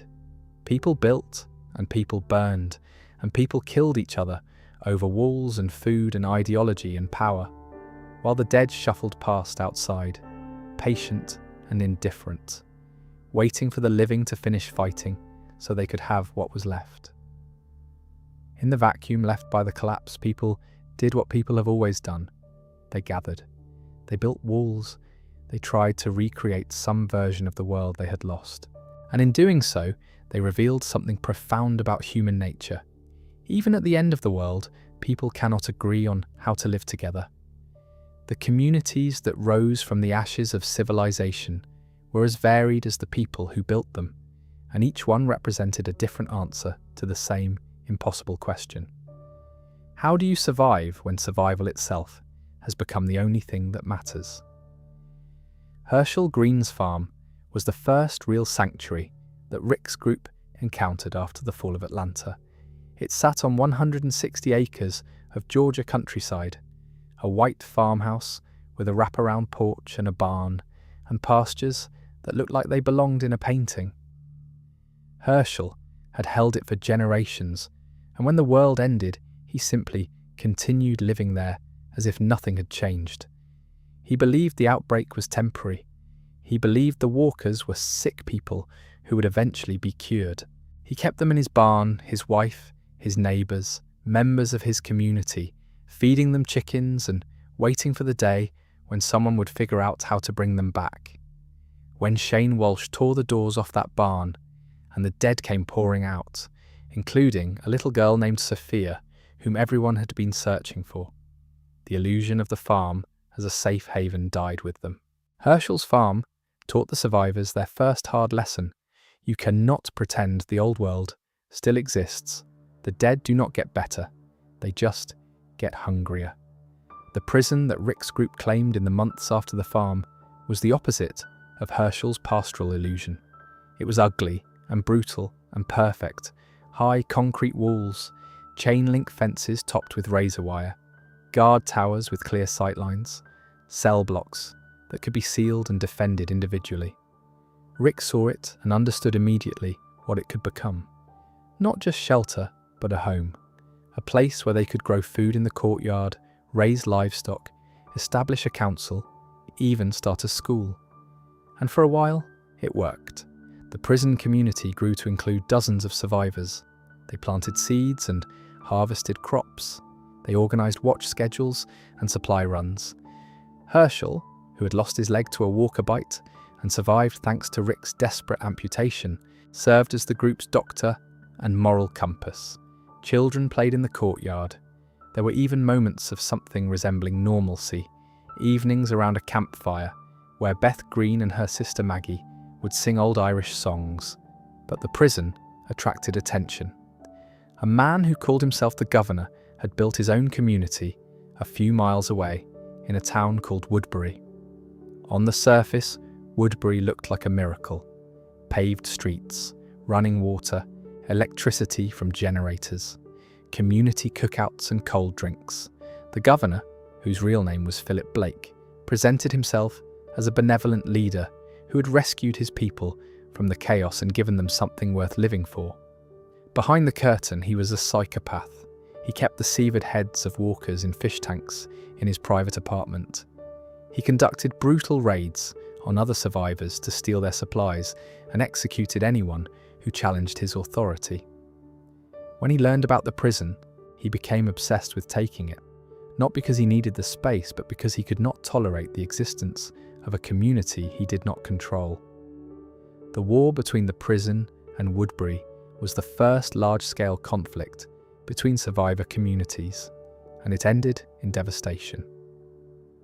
The governor attacked the prison with a tank, destroying the fences and the walls that had kept the dead out. Herschel was beheaded in front of his daughters. The survivors scattered into the wilderness. The prison was overrun by walkers, and the community that Rick had spent months building was reduced to rubble in a single afternoon. The governor himself was shot by one of his own people, a woman named Lily, who put a bullet through his forehead as he lay dying in the grass. After the prison, Rick's group eventually found Alexandria, a planned community in Northern Virginia that had survived the outbreak largely intact. It had been designed as a sustainable development, complete with a solar grid, rainwater cisterns, and an eco-based sewage filtration system. The walls were high steel reinforced by concrete, and the community was led by a former congresswoman from Ohio named Deanna Monroe. Alexandria had hot water, clean beds, and pantries full of food. Rick's group, who had been surviving in the wild for months, walked through the gates looking like feral animals and were handed the keys to 2 colonial houses with running water. But Alexandria had a problem. Its residents had been sheltered from the worst of the apocalypse. They had never fought walkers in hand-to-hand combat. They had never been forced to kill another living person. They were, as Rick put it, not ready for what was outside those walls. Rick's group brought the skills and the hardness that Alexandria lacked, but the cultural collision was profound. The Alexandrians saw Rick's people as dangerous savages. Rick's people saw the Alexandrians as naive children playing house in a world that would eat them alive. Other communities had formed across the region, each with its own character and its own rules. The hilltop was an agricultural settlement built around a colonial-era mansion, led by a man named Gregory, who was more politician than leader. The kingdom was run by a man named Ezekiel, who spoke in theatrical cadences and kept a pet tiger named Shiva. Oceanside was a hidden community of women and children whose men had all been killed by the saviors. Each of these communities existed in a fragile balance, trading what they had for what they needed, trying to maintain some semblance of order in a world that had none. And then there was the Sanctuary. Negan Sanctuary, a former factory complex that served as the headquarters for a group called the Saviors, and the seat of power for one of the most terrifying men to emerge from the apocalypse. Negan built his empire on a simple principle: pay tribute or die. Every community in the region owed him half of everything they produced: food, medicine, weapons, ammunition. In exchange, Negan promised protection from walkers and from himself. It was extortion dressed up as governance, and it was enforced by a baseball bat wrapped in barbed wire that Negan called Lucille. The moment that defined Negan's reign, and arguably the entire middle chapter of this story, happened on a dark road in Virginia. Rick's group, believing they were on their way to trade at the hilltop, was intercepted by saviors and forced to kneel in a line. Negan walked down that line, swinging Lucille, playing a children's counting game to decide who would die. He chose Abraham Ford first, beating him to death, while the others watched in horror. And then when Daryl lashed out in rage, Negan turned Lucille on Glenn Rhee. Glenn's death was slow and brutal and public, carried out in front of his pregnant wife, Maggie, who watched the man she loved murdered inches from her face. That moment broke something in every person who witnessed it. It broke something in the audience too. Years later, after the war with the Saviors was won, and Negan was imprisoned behind bars in Alexandria, a different kind of community appeared on the horizon. The Commonwealth of Ohio was the largest settlement anyone had encountered since the fall of civilization. Over 50,000 people, a functioning government, jobs, schools, a bakery that made fresh bread, an ice cream shop, Halloween carnivals. On the surface, it looked like the old world had been successfully rebuilt. But beneath that surface, the Commonwealth had also rebuilt the old world's worst instincts. A rigid class system divided residents into tiers based on their pre-apocalypse occupations. Doctors lived in mansions, while labourers lived in tenements. The military enforced the social order with a smile and a rifle. Pamela Milton, the governor of the Commonwealth, maintained her grip on power through propaganda and privilege, while her son, Sebastian, lived like a prince and treated ordinary citizens as expendable. Even further into the future, a new political entity called the New Babylon Federation emerged. Introduced in the story of Negan and Maggie's journey to Manhattan, New Babylon was a federation of survivor states that maintained order through a strict legal code. Tranquillitas Ordinis, they called it. Tranquility, justice, order, and the law. Violators were executed by being dangled upside down and sawed in half lengthwise from the groin to the head. New Babylon used conscription to fill its military ranks, forcing member communities to send their people on dangerous missions whether they volunteered or not. Maggie's hilltop, now called the Bricks, was a treaty-bound member of this federation, though Maggie had never truly agreed to the terms. Each of these communities represented something real about the human condition. The farm was denial, the prison was determination. Woodbury was the seductive lie that everything could go back to normal if you just pretended hard enough. Alexandria was privilege meeting reality. The sanctuary was tyranny. The Commonwealth was the return of inequality. New Babylon was the rebirth of the state, with all of its power and all of its cruelty. The walkers had destroyed civilization, but the survivors rebuilt it in their own image, and that image was never as pretty as they wanted it to be. If you only watched the main Walking Dead series, if you never touched the spin-offs, there is an entire shadow government that you know nothing about. And it is, without exaggeration, the most radical piece of law in the entire franchise. The Civic Republic of Philadelphia is the largest known surviving community in the post-apocalyptic world. Over 200,000 people. A functioning city, secured and maintained behind walls in the ruins of Philadelphia, Pennsylvania. It has a civilian government with elected council representatives. It has infrastructure, agriculture, housing, medical facilities, research labs. It has courts and laws, and something approaching normalcy. 200,000 people waking up every morning in a city that works, more than a decade after the rest of the world fell apart. And almost nobody outside its walls knew it existed, because the Civic Republic's military, the CRM, made sure of that. The CRM formed from the remnants of the Pennsylvania National Guard in the immediate aftermath of the outbreak. When the federal government ordered the destruction of American cities through Operation Cobalt, Major Donald Okafor and the National Guard fought back, defending Philadelphia against both the Federal Marines and the dead. Okafor made a decision that would define the CRM's entire philosophy. He bombed Lincoln Financial Field, killing 4,000 Marines who were staging to eliminate Philadelphia's surviving population, including his own wife among them. It was a monstrous act committed in service of a greater survival. Philadelphia stood because Okafor was willing to sacrifice everything, including his own humanity, to protect it. From that foundation, the Civic Republic grew, and as it grew, it reached out to other surviving communities. The fortified city of Omaha, Nebraska, with a population of roughly 100,000. Its satellite community, the Campus Colony, formerly Nebraska State University, with around 10,000 more, and the fortified city of Portland, Oregon.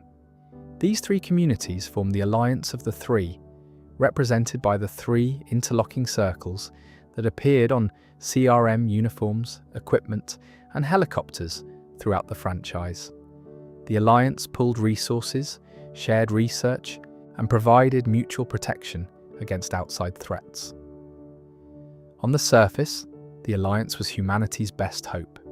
Three major population centers working together, maintaining order, conducting scientific research into the wildfire virus, and slowly rebuilding the framework of civilization. The Civic Republic used the brightest minds from Omaha and Portland to staff a research facility in Ithaca, New York, where scientists worked on understanding and potentially countering the virus. But beneath the surface, the CRM was something else entirely. The Civic Republic military operated independently of the civilian government. The elected council had no oversight over what the CRM did outside the walls of Philadelphia. Major General Jonathan Beale, the CRM's commanding officer, answered to no one. And under Beale's leadership, the CRM committed acts that would qualify as war crimes by any standard, pre- or post-apocalyptic. The classification system was the first hint that something was deeply wrong. The CRM categorized survivors they encountered in the wild as either A or B.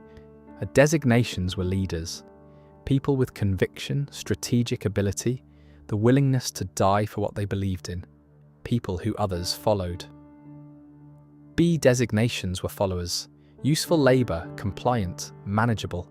This system was not academic. It determined what happened to you when the CRM found you. Jadis, the leader of the scavengers in Virginia, had been trading people to the CRM for years in exchange for supplies, using these exact designations to describe the survivors she delivered. When Rick Grimes was gravely wounded on the bridge and Jadis called for a CRM helicopter to extract him, she classified Rick as a B, even though he was clearly an A, because she knew that A subjects were treated differently, more dangerously. Rick was taken to the Civic Republic against his will. He spent 6 years there as a consignee, essentially an indentured labourer, clearing walkers along the city's perimeter to earn eventual citizenship. He was not allowed to leave, No one was. The CRM's foundational principle was secrecy above all else. If you left, you might tell someone where the Civic Republic was located, and if people knew where it was, they might come for it. So the walls that protected the city also imprisoned its residents, and the CRM enforced that imprisonment with lethal efficiency. Rick tried to escape 4 times. On his 3rd attempt, he was so desperate that he cut off his own hand to slip out of restraints. Each time, the CRM recaptured him. Each time, he was returned to his life of labor. The CRM outfitted him with a large metal prosthetic hand that concealed a deployable blade, a tool, and a weapon that became part of his identity in this new chapter of his life. But the CRM's greatest atrocity was not the imprisonment of individuals, it was the annihilation of entire communities. A CRM study concluded that the communities in the Alliance of the Three would not become self-sufficient, that Omaha and Portland would eventually become a drain on resources that could be better used by the Civic Republic alone. The CRM's solution was extermination. They deployed chlorine gas, a chemical weapon, and destroyed the entire population of Omaha and the campus colony. Over 108,000 people, killed in their sleep, in their homes, in their schools, gassed and left to reanimate, an entire city converted into a graveyard overnight. And the Civic Republic's civilian population was told it was a tragic, mysterious incident, a catastrophe of unknown origin. The council never knew that their own military had committed genocide against their own allies. Portland was next on the list. Beale planned to destroy it using the same method, then declare martial law over the Civic Republic itself, dissolving the civilian council and consolidating all power under the CRM. His vision was a military dictatorship that controlled the continent, eliminating any community that could potentially rival the Civic Republic and ensuring that Philadelphia remained the dominant force on the planet. He told Rick as much during their final conversation, framing it as necessary sacrifice, the hard math of survival in a dead world. The CRM had spies embedded in communities across the continent and around the world, monitoring, influencing, and sabotaging as needed. Beale believed he was saving humanity. He just happened to believe that saving humanity required murdering most of it. Rick listened to Beale's plan, understood the full scope of what the CRM intended, and then made his choice. He and Michonne, who had spent years searching for Rick and had finally found him within the Civic Republic, executed a plan to expose everything. They took Beale's own chlorine gas supply at the Cascadia Forward Operating Base and turned it against the CRM's leadership during their annual summit. The frontliners, the CRM's Special Operations Force, numbering roughly 2,500 soldiers, were destroyed. Beale was killed. And the details of everything the CRM had done, the genocide, the kidnapping, the unethical human experimentation at the Ithaca Research Facility, were revealed to the Civic Republic's civilian government.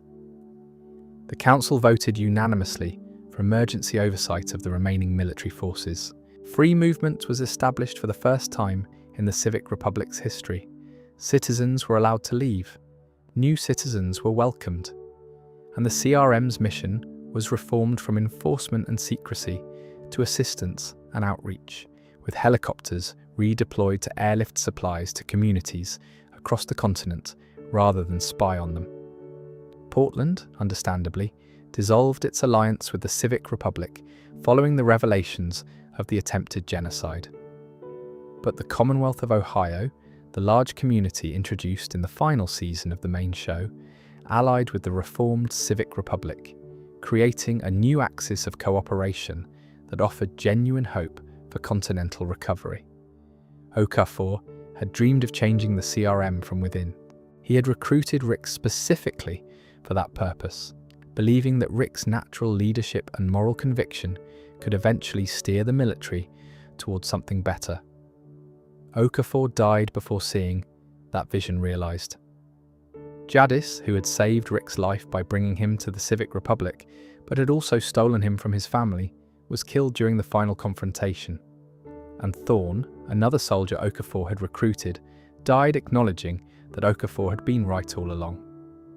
The CRM could be changed. It just took burning most of it down first. The CRM storyline is, for many fans, the single most ambitious piece of world-building in the Walking Dead franchise. It expanded the scope from small group survival to geopolitics, from clearing walkers in a Georgia forest to exposing a shadow government that had committed genocide with chemical weapons.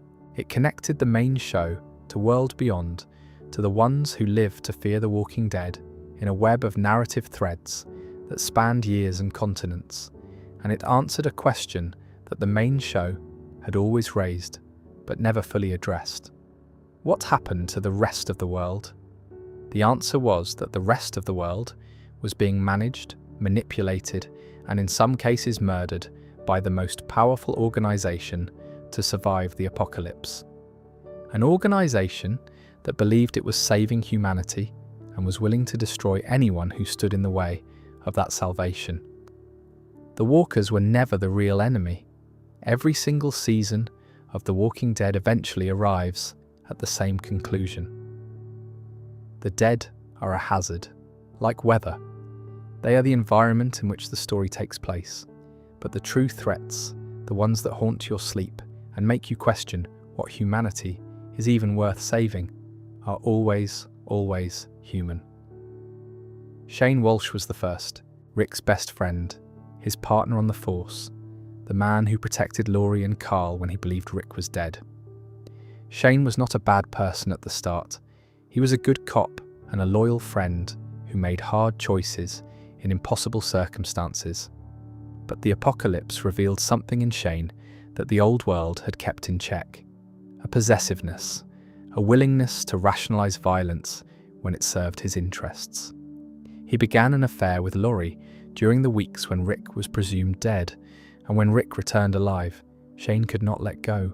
He could not go back to being the second in command when he had tasted being the leader. He killed Otis at the high school, leaving him as walker bait to cover his own escape with the medical supplies needed to save Carl's life. He stood over Otis and shot him in the leg and watched the walkers descend, and then he came back to the farm and lied about it.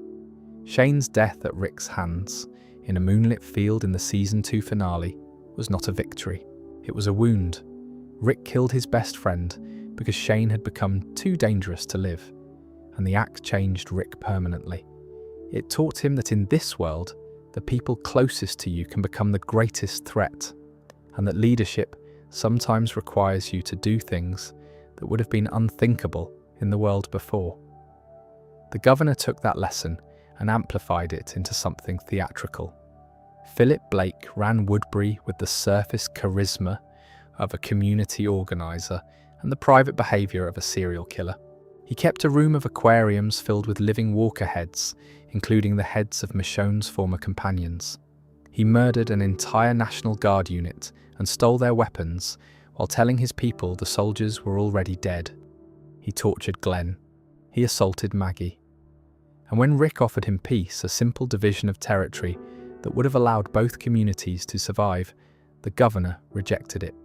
He brought a tank to the prison gates, decapitated Herschel in front of everyone, and launched an assault that destroyed the only real home Rick's group had ever built. The governor was terrifying because he was competent. He was intelligent, articulate, and genuinely believed that he was protecting his people. His evil was not the result of stupidity or madness in the traditional sense. It was the evil of a man who had decided that his survival, and the survival of those he deemed worthy, justified any action against everyone else. Gareth and the people of Terminus carried that logic to its most grotesque conclusion. They had been idealists once, running a genuine sanctuary that welcomed strangers. Then raiders came, brutalized them, and took everything. The experience broke their faith in humanity entirely, and they rebuilt Terminus as a trap. Those who arrive survive, the signs read, and they did survive as meat. The production line efficiency of the Terminus slaughterhouse, the clinical way Gareth's people processed human beings for consumption was more disturbing than any Walker sequence the show ever produced. Rick ended Terminus with a machete in a church, hacking Gareth apart in front of Father Gabriel's altar, and the act was both justified and horrifying. Negan Smith was a different category of villain entirely. He did not hide what he was. He stood in front of Rick's group with a baseball bat wrapped in barbed wire and announced exactly what he intended to do, and then he did it. Glenn's death, on his knees in the dirt, his skull caved in, while Maggie screamed and the rest of the group knelt helpless, was the most devastating moment in the franchise's history. Negan did not kill Glenn out of sadism, though he was certainly capable of sadism. He killed Glenn to establish the terms of a relationship. You work for me. You give me half of everything you have, and if you resist, someone else dies. It was economics backed by absolute violence, and it worked because Negan understood that consistency was more powerful than cruelty. He was cruel when cruelty served a purpose. The rest of the time, he was almost reasonable, which made him infinitely more dangerous than the governor ever was. Alpha and the Whisperers rejected the entire premise of civilization. They wore the skins of walkers, walked among the dead, and had abandoned every structure of human society, from names to families to morality itself. Alpha's daughter Lydia was beaten for crying. Weakness was eliminated. Identity was dissolved.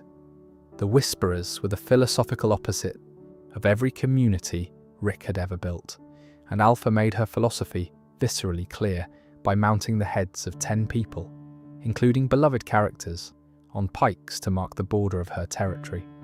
She controlled a herd of thousands of walkers, walking among them like a shepherd among sheep, and she used that herd as the ultimate weapon against any community that defied her. Marion Genet in France represented a different kind of villainy. She was a rebel leader who had legitimate grievances against the elites who created the virus that destroyed the world.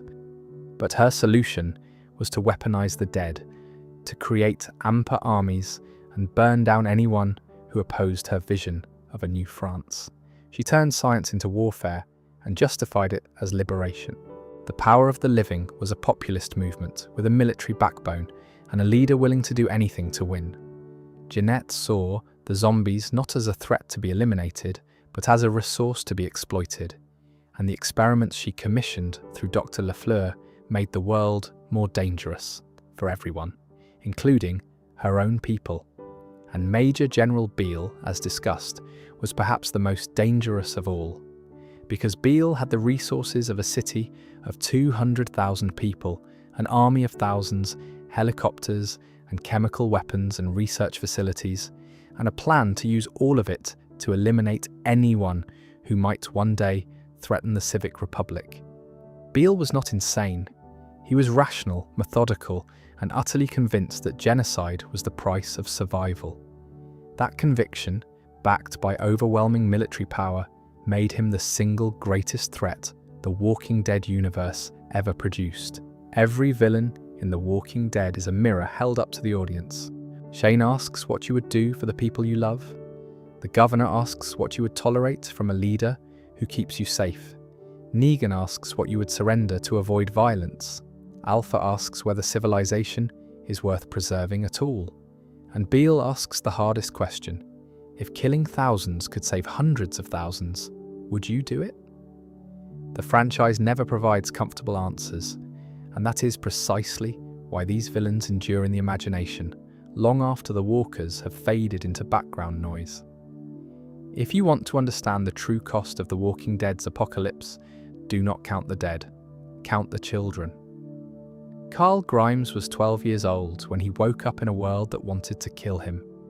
He was shot twice before he turned 16, once by Otis during a hunting accident on Herschel's farm, and once by Ron Anderson during a Walker herd breach in Alexandria that cost Carl his right eye. He killed his mother, not metaphorically, literally. After Laurie bled out during Judith's emergency cesarean, Carl stood in that boiler room and put a bullet in his mother's brain to prevent her from reanimating. He was 13. Carl grew up to become one of the most capable fighters in the group, but he never lost the part of himself that wanted something better.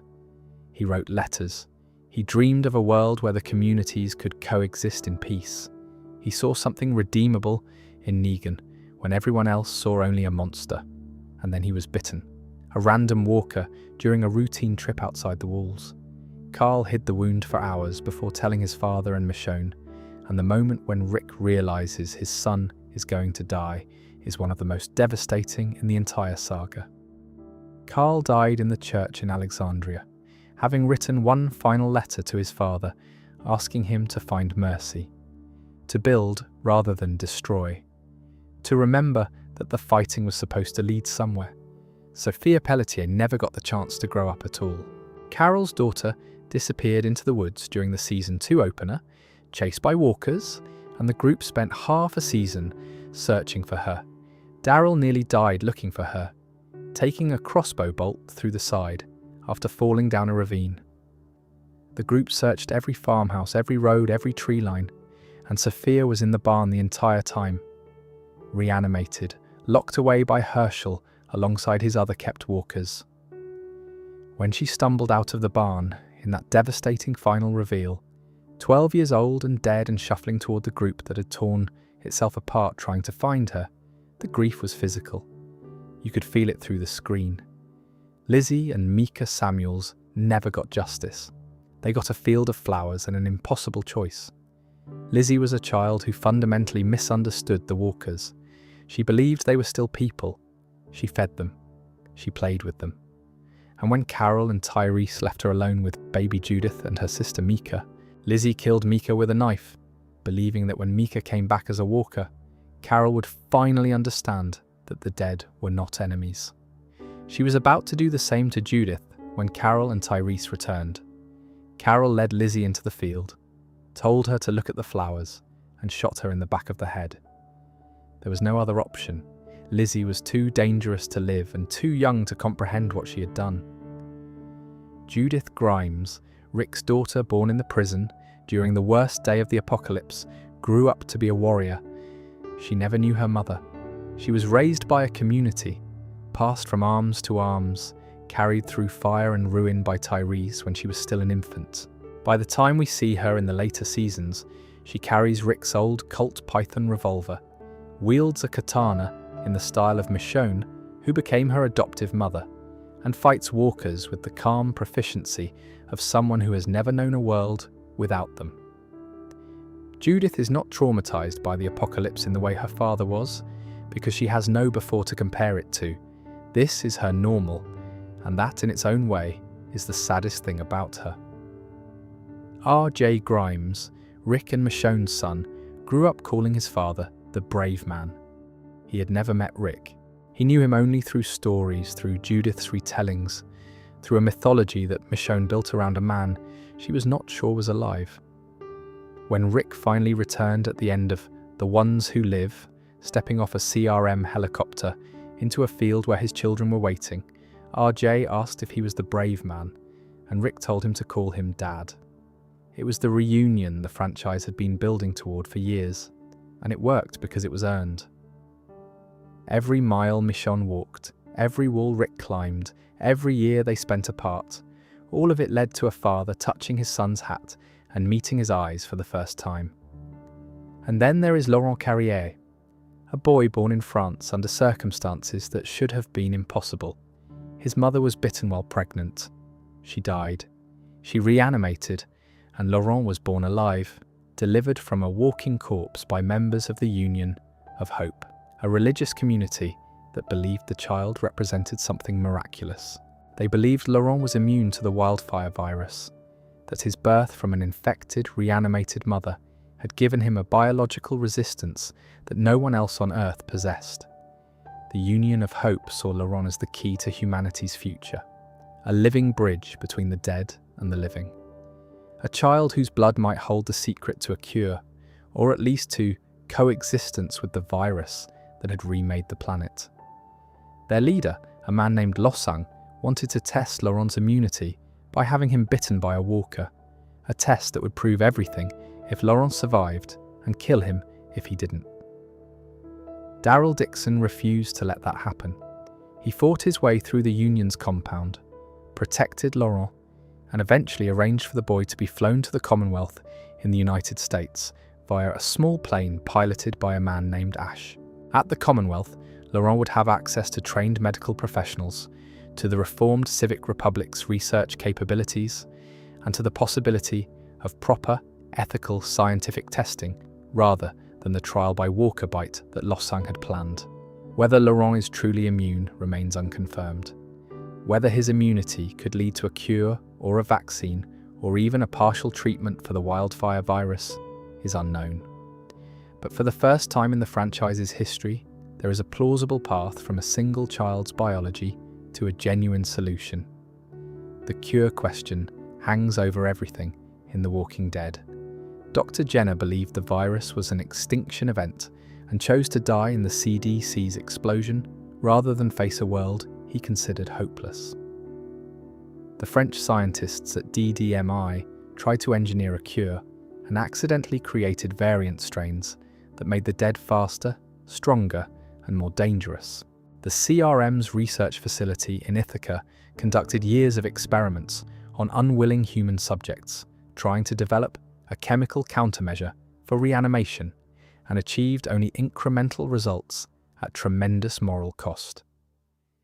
Every attempt to defeat wildfire has either failed or made things worse, and yet the world continues. That is the single most important thing about The Walking Dead's lore, the thing that elevates it from zombie fiction into something more enduring. The world continues, people continue, they build, they fail, they build again. Rick and Michonne returned home to their children. The Civic Republic opened its gates. The Commonwealth rebuilt. Maggie held the hilltop together. Daryl crossed an ocean and back, protecting a child he barely knew, because that child might represent something worth protecting. The walkers are still out there. Wildfire is still inside everyone. Every death is still a reanimation event unless the brain is destroyed. The variant strains are spreading across Europe, and the experiments that created them have left scars on the biology of the dead that may never heal. The fundamental problem of The Walking Dead, that humanity is living on borrowed time in a world that recycles its dead as weapons against the living, has not been solved. But the story was never about solving the problem. It was about what people choose to do while the problem exists, whether they choose to build walls or tear them down, whether they choose to share resources or hoard them, whether they choose to protect the vulnerable or exploit them, whether they look at a child born from a walking corpse and see a lab experiment or a miracle. Rick Grimes woke up alone in a hospital bed in King County, Georgia, and walked out into a world that had ended. He found his family. He lost his family. He found them again. He built communities that were destroyed, and he destroyed communities that deserved it. He cut off his own hand trying to get home, and when he finally got there, his son asked if he was the brave man from the stories. The Walking Dead spans 11 seasons and 4 spin-off series. It covers the fall of civilization and the slow, painful, beautiful attempt to rebuild it. It includes a virus born in a French lab, a shadow government with chemical weapons, weaponized zombie variants with acidic blood, a child who might be immune, and a man who walked barefoot out of a hospital in Georgia and spent 15 years trying to find his way back to the people he loved. The lore of The Walking Dead is radical, not because of the zombies. The zombies are the setting. The lore is radical because of what it says about us, about what we build when the world falls apart, about what we destroy when we are afraid, about what we protect when we have nothing left. And somewhere out there, in the quiet ruins of a world that used to be ours, the dead are still walking, patient, indifferent, waiting for the living to figure out what comes next. The question that has hung over this entire world since the very first day is the simplest one, and nobody has been able to answer it. Can the wildfire virus be stopped? It is not for lack of trying. From the moment the CDC identified wildfire in April of 2010, scientists fought to understand it. Dr. Candice Jenner, the head researcher at the CDC, devoted her career to studying the pathogen. When she was bitten during the fall of Atlanta, she chose to become a test subject rather than simply die, allowing her husband Edwin to document her infection, death, and reanimation so that future researchers might learn from the data. That footage, TS-19, became the most important scientific recording of the outbreak.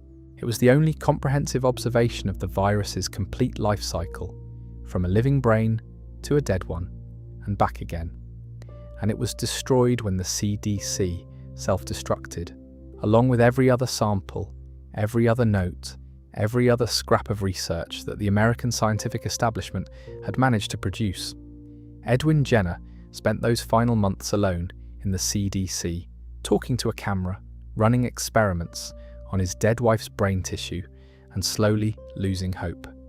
On day 194, since wildfire was declared, he transmitted a message to the French scientists he had been in contact with before communications collapsed. They never responded. The last thing Jenner did before he let the CDC burn was whisper a truth to Rick Grimes that would haunt the survivors for months. Everyone is already infected. There is no avoiding wildfire. It is inside every person on the planet, dormant and patient, waiting for the only trigger it needs. Across the Atlantic, the French scientists fared no better. The Violet team at DDMI attempted to create a countermeasure by mutating wildfire into a variant strain that would work against the reanimation process. The logic was sound. Fight the virus with a modified version of itself. The execution was catastrophic. Instead of neutralizing the dead, the mutated strains made them worse, faster, stronger, more aggressive. The variant walkers that emerged from these experiments spread across France, creating an ecosystem of the dead that was far more dangerous than anything in America. The scientists who created wildfire had tried to fix their mistake and had only compounded it. The Civic Republic took a different approach. At a research facility in Ithaca, New York, CRM scientists worked on a program called Project Votus. The goal was to develop a means of slowing or stopping the reanimation process after death using gas. To test their work, the CRM brought in recently bitten survivors as subjects. The experiments were brutal and unethical. Test subjects were infected deliberately, observed as they died, and then studied as they reanimated, all in controlled laboratory conditions. The scientists made progress, but their work was tainted by the methods used to achieve it, and the moral cost of their research became one of the reasons the CRM's atrocities were eventually exposed. The CRM also established a broader research effort at the facility, where scientists from across the Alliance of the Three were brought to study the virus. Dr. Leo Bennett, the father of two young women, named Iris and Hope, was recruited to teach and conduct research at the Ithaca facility. He went willingly, believing he was contributing to humanity's salvation. What he discovered was that the CRM was using political prisoners and kidnapped survivors as guinea pigs, and that the organization's commitment to finding a cure was secondary to its commitment to maintaining power. Every attempt to cure wildfire has failed. Everyone. The CDC failed. The French failed and made things worse. The CRM failed and committed atrocities in the process. Thousands of lives were sacrificed in the pursuit of understanding, and it produced nothing. The virus remains inside every living person. Every death is still a resurrection unless the brain is destroyed. The fundamental equation has not changed since day one. And then there is Laurent. Laurent Carrière, the boy born alive from a reanimated mother, represents the most tangible hope yet. If his body truly produces a natural defense against wildfire's reanimation process, then his blood might contain the biological keys needed to develop an actual treatment.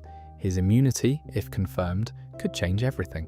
With Laurent now at the Commonwealth, under the care of trained medical professionals, and within reach of the reformed CRM's research capabilities, there is at least the possibility of studying his condition through ethical means rather than the trial by walker bite that the Union had planned. The possibility of a cure raises questions that go beyond biology. If a cure were found, what would it mean? Would it stop people from reanimating after death? Would it neutralize the virus in living carriers? Would it reverse the effects on those who have already turned? The answer to that last question is almost certainly no.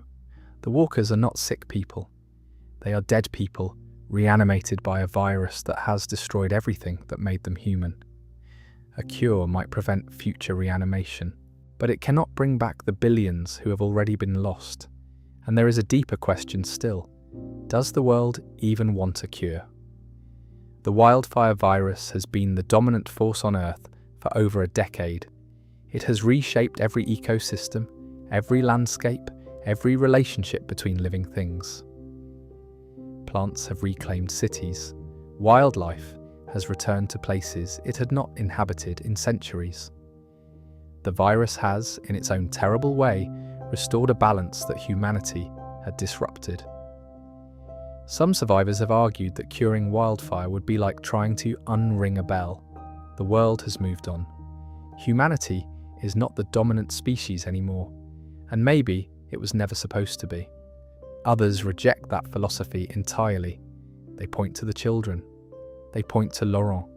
They point to the communities that have rebuilt and the people who still fight, and the fact that after everything, after all the death and all the horror and all the loss, human beings are still here, still building, still hoping, still refusing to accept that the story is over. A cure may be unlikely, it may be impossible, but the search for it is what separates the living from the dead. The walkers exist without purpose. The living exist because they choose to. Whether Laurent holds the answer or not, the search will continue. It has to, because the alternative is acceptance, and acceptance in this world means surrender. And surrender means joining the ranks of the dead, not through a bite or an illness, but through the simple act of giving up. And if there is one thing the survivors of The Walking Dead have proven, across 11 seasons and 4 spin-off series, and over a decade of storytelling, it is that giving up is the one thing they refuse to do. So where does everything stand? After all the death, all the loss, all the communities built and destroyed, all the wars fought between people who should have been allies, all the variants and the experiments and the genocide and the hope and the heartbreak, where is this world now? Start with Virginia. Alexandria still stands. The walls that Deanna Monroe built held through the Whisperer War, through the Commonwealth conflict, through everything the apocalypse threw at them. The community is scarred but functional, home to dozens of survivors who have learned, through bitter experience, how to defend themselves and how to live together. The hilltop endures nearby, its fields producing crops that feed the surrounding settlements. The kingdom fell, but its people dispersed into the other communities, carrying Ezekiel's optimism with them like seeds. Oceanside remains a functioning outpost. The network that Rick Grimes envisioned, a coalition of communities supporting each other through trade and mutual defense, has survived in a form that he would recognize, even if the details have changed. Rick himself is home. After 6 years of captivity in the Civic Republic, after cutting off his own hand in a desperate escape attempt, after being forced to become a soldier for the CRM and rising through its ranks to a position where he could destroy it from the inside, Rick Grimes is back with his family.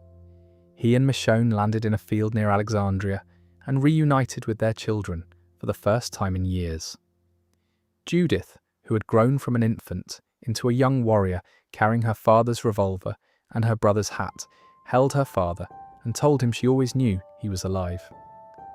RJ, who had never met Rick, who had grown up calling him the brave man based on the stories his mother told, met his father for the first time and asked if he was the hero from the stories. Rick said yes, and for once in a story that has been defined by loss, something was given back.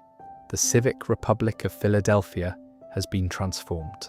The military dictatorship that Major General Beale tried to impose was dismantled after Rick and Michonne exposed the CRM's atrocities. The Civilian Council now has emergency oversight of the remaining military forces. citizens can leave the city for the first time since its founding. The CRM, reformed and restructured, has shifted its mission from conquest and secrecy to outreach and assistance. Helicopters that once carried soldiers to commit genocide now carry supplies to communities in need. It is not a perfect transformation. The institutional habits of an organization that spent a decade operating in the shadows do not disappear overnight. But the direction has changed, and for the first time, the largest and most powerful community in the post-apocalyptic world is working with the surviving settlements instead of against them. Portland, however, dissolved its alliance with the Civic Republic. After learning that the CRM had attempted to destroy their city twice, Portland's leadership understandably decided that partnership with Philadelphia was no longer an option. The alliance of the three, which had been one of the most ambitious cooperative efforts since the fall, no longer exists. Omaha and its campus colony are gone. Their 108,000 residents murdered by the CRM's chlorine gas. The three-ring symbol that once represented cooperation between three great communities is now a reminder of how badly that cooperation was betrayed. The Commonwealth of Ohio endures as one of the largest functioning settlements in the former United States. After the fall of Pamela Milton's regime, the community underwent its own transformation. The class system that had divided residents into tiers based on their pre-apocalypse occupations was dismantled. Daryl Dixon and Carol Pelletier settled there, at least for a time, and the Commonwealth has become a hub for the surrounding region, offering medical care, education, and infrastructure that most communities cannot match. It is also the place where Laurent Carrière was brought after being flown from France. And if the boy truly holds the key to immunity, the Commonwealth may become the most important community in the world. Manhattan remains one of the most dangerous and compelling locations in this entire saga. Negan and Maggie's journey to the island revealed a world within a world, a city so dense with walkers that the military had destroyed every bridge and tunnel to contain them, yet still inhabited by pockets of survivors who had adapted to living among the dead. The Croat, a former saviour turned warlord, controlled sections of the city with a group called the Barazi, who harnessed methane from the underground as a power source.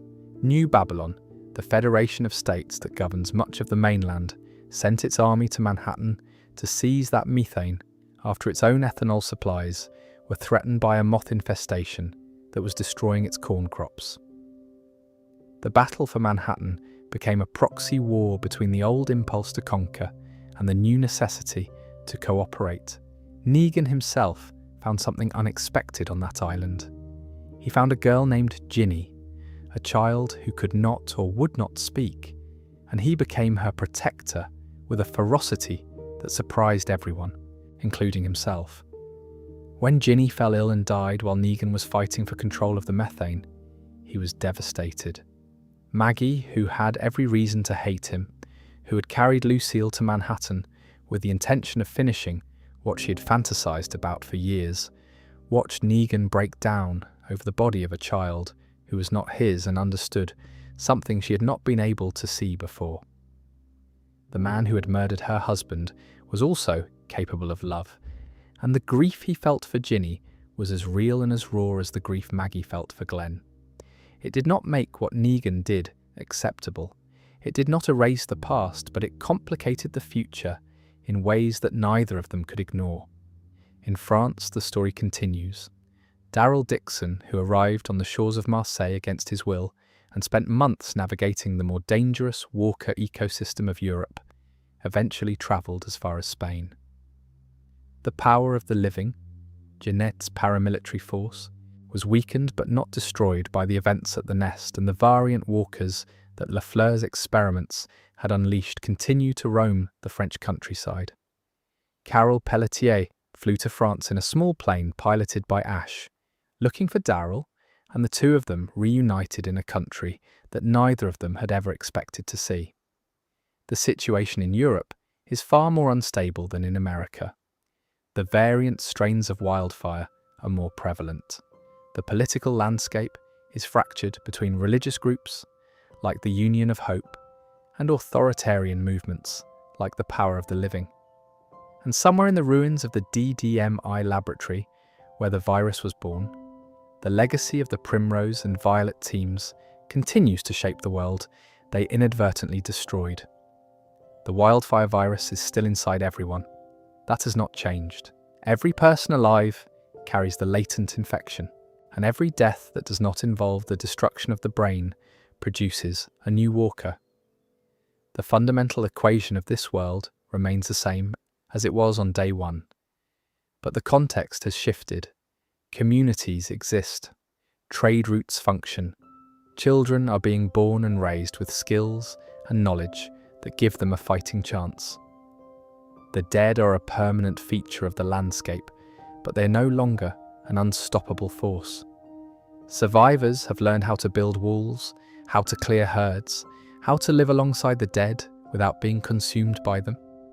The real question is not whether humanity will survive. It already has. The real question is what kind of humanity will emerge from the ruins. Will it be the humanity of the Governor and Negan and Beale, built on domination and fear, or will it be the humanity of Rick and Michonne and Maggie and Daryl and Carol, built on the stubborn, irrational, beautiful insistence that people deserve better than mere survival? The Walking Dead was never really about the dead. The title itself is a misdirection, or maybe a confession. The Walking Dead are not the walkers. The Walking Dead are the living. The people who move through a ruined world, carrying their grief and their guilt and their love, trying to find a reason to keep going when every reason has been stripped away. Rick said it himself, years ago, standing in front of a group of survivors who had lost everything. We are the Walking Dead. He meant it as a warning, a reminder that survival without purpose is just a slower form of dying, but it was also a challenge, a dare to prove him wrong, to build something that made the suffering worthwhile, to create a world where children could grow up without learning to kill before they learned to read. That world does not exist yet. But the foundations are being laid, one community at a time, one alliance at a time, one child at a time.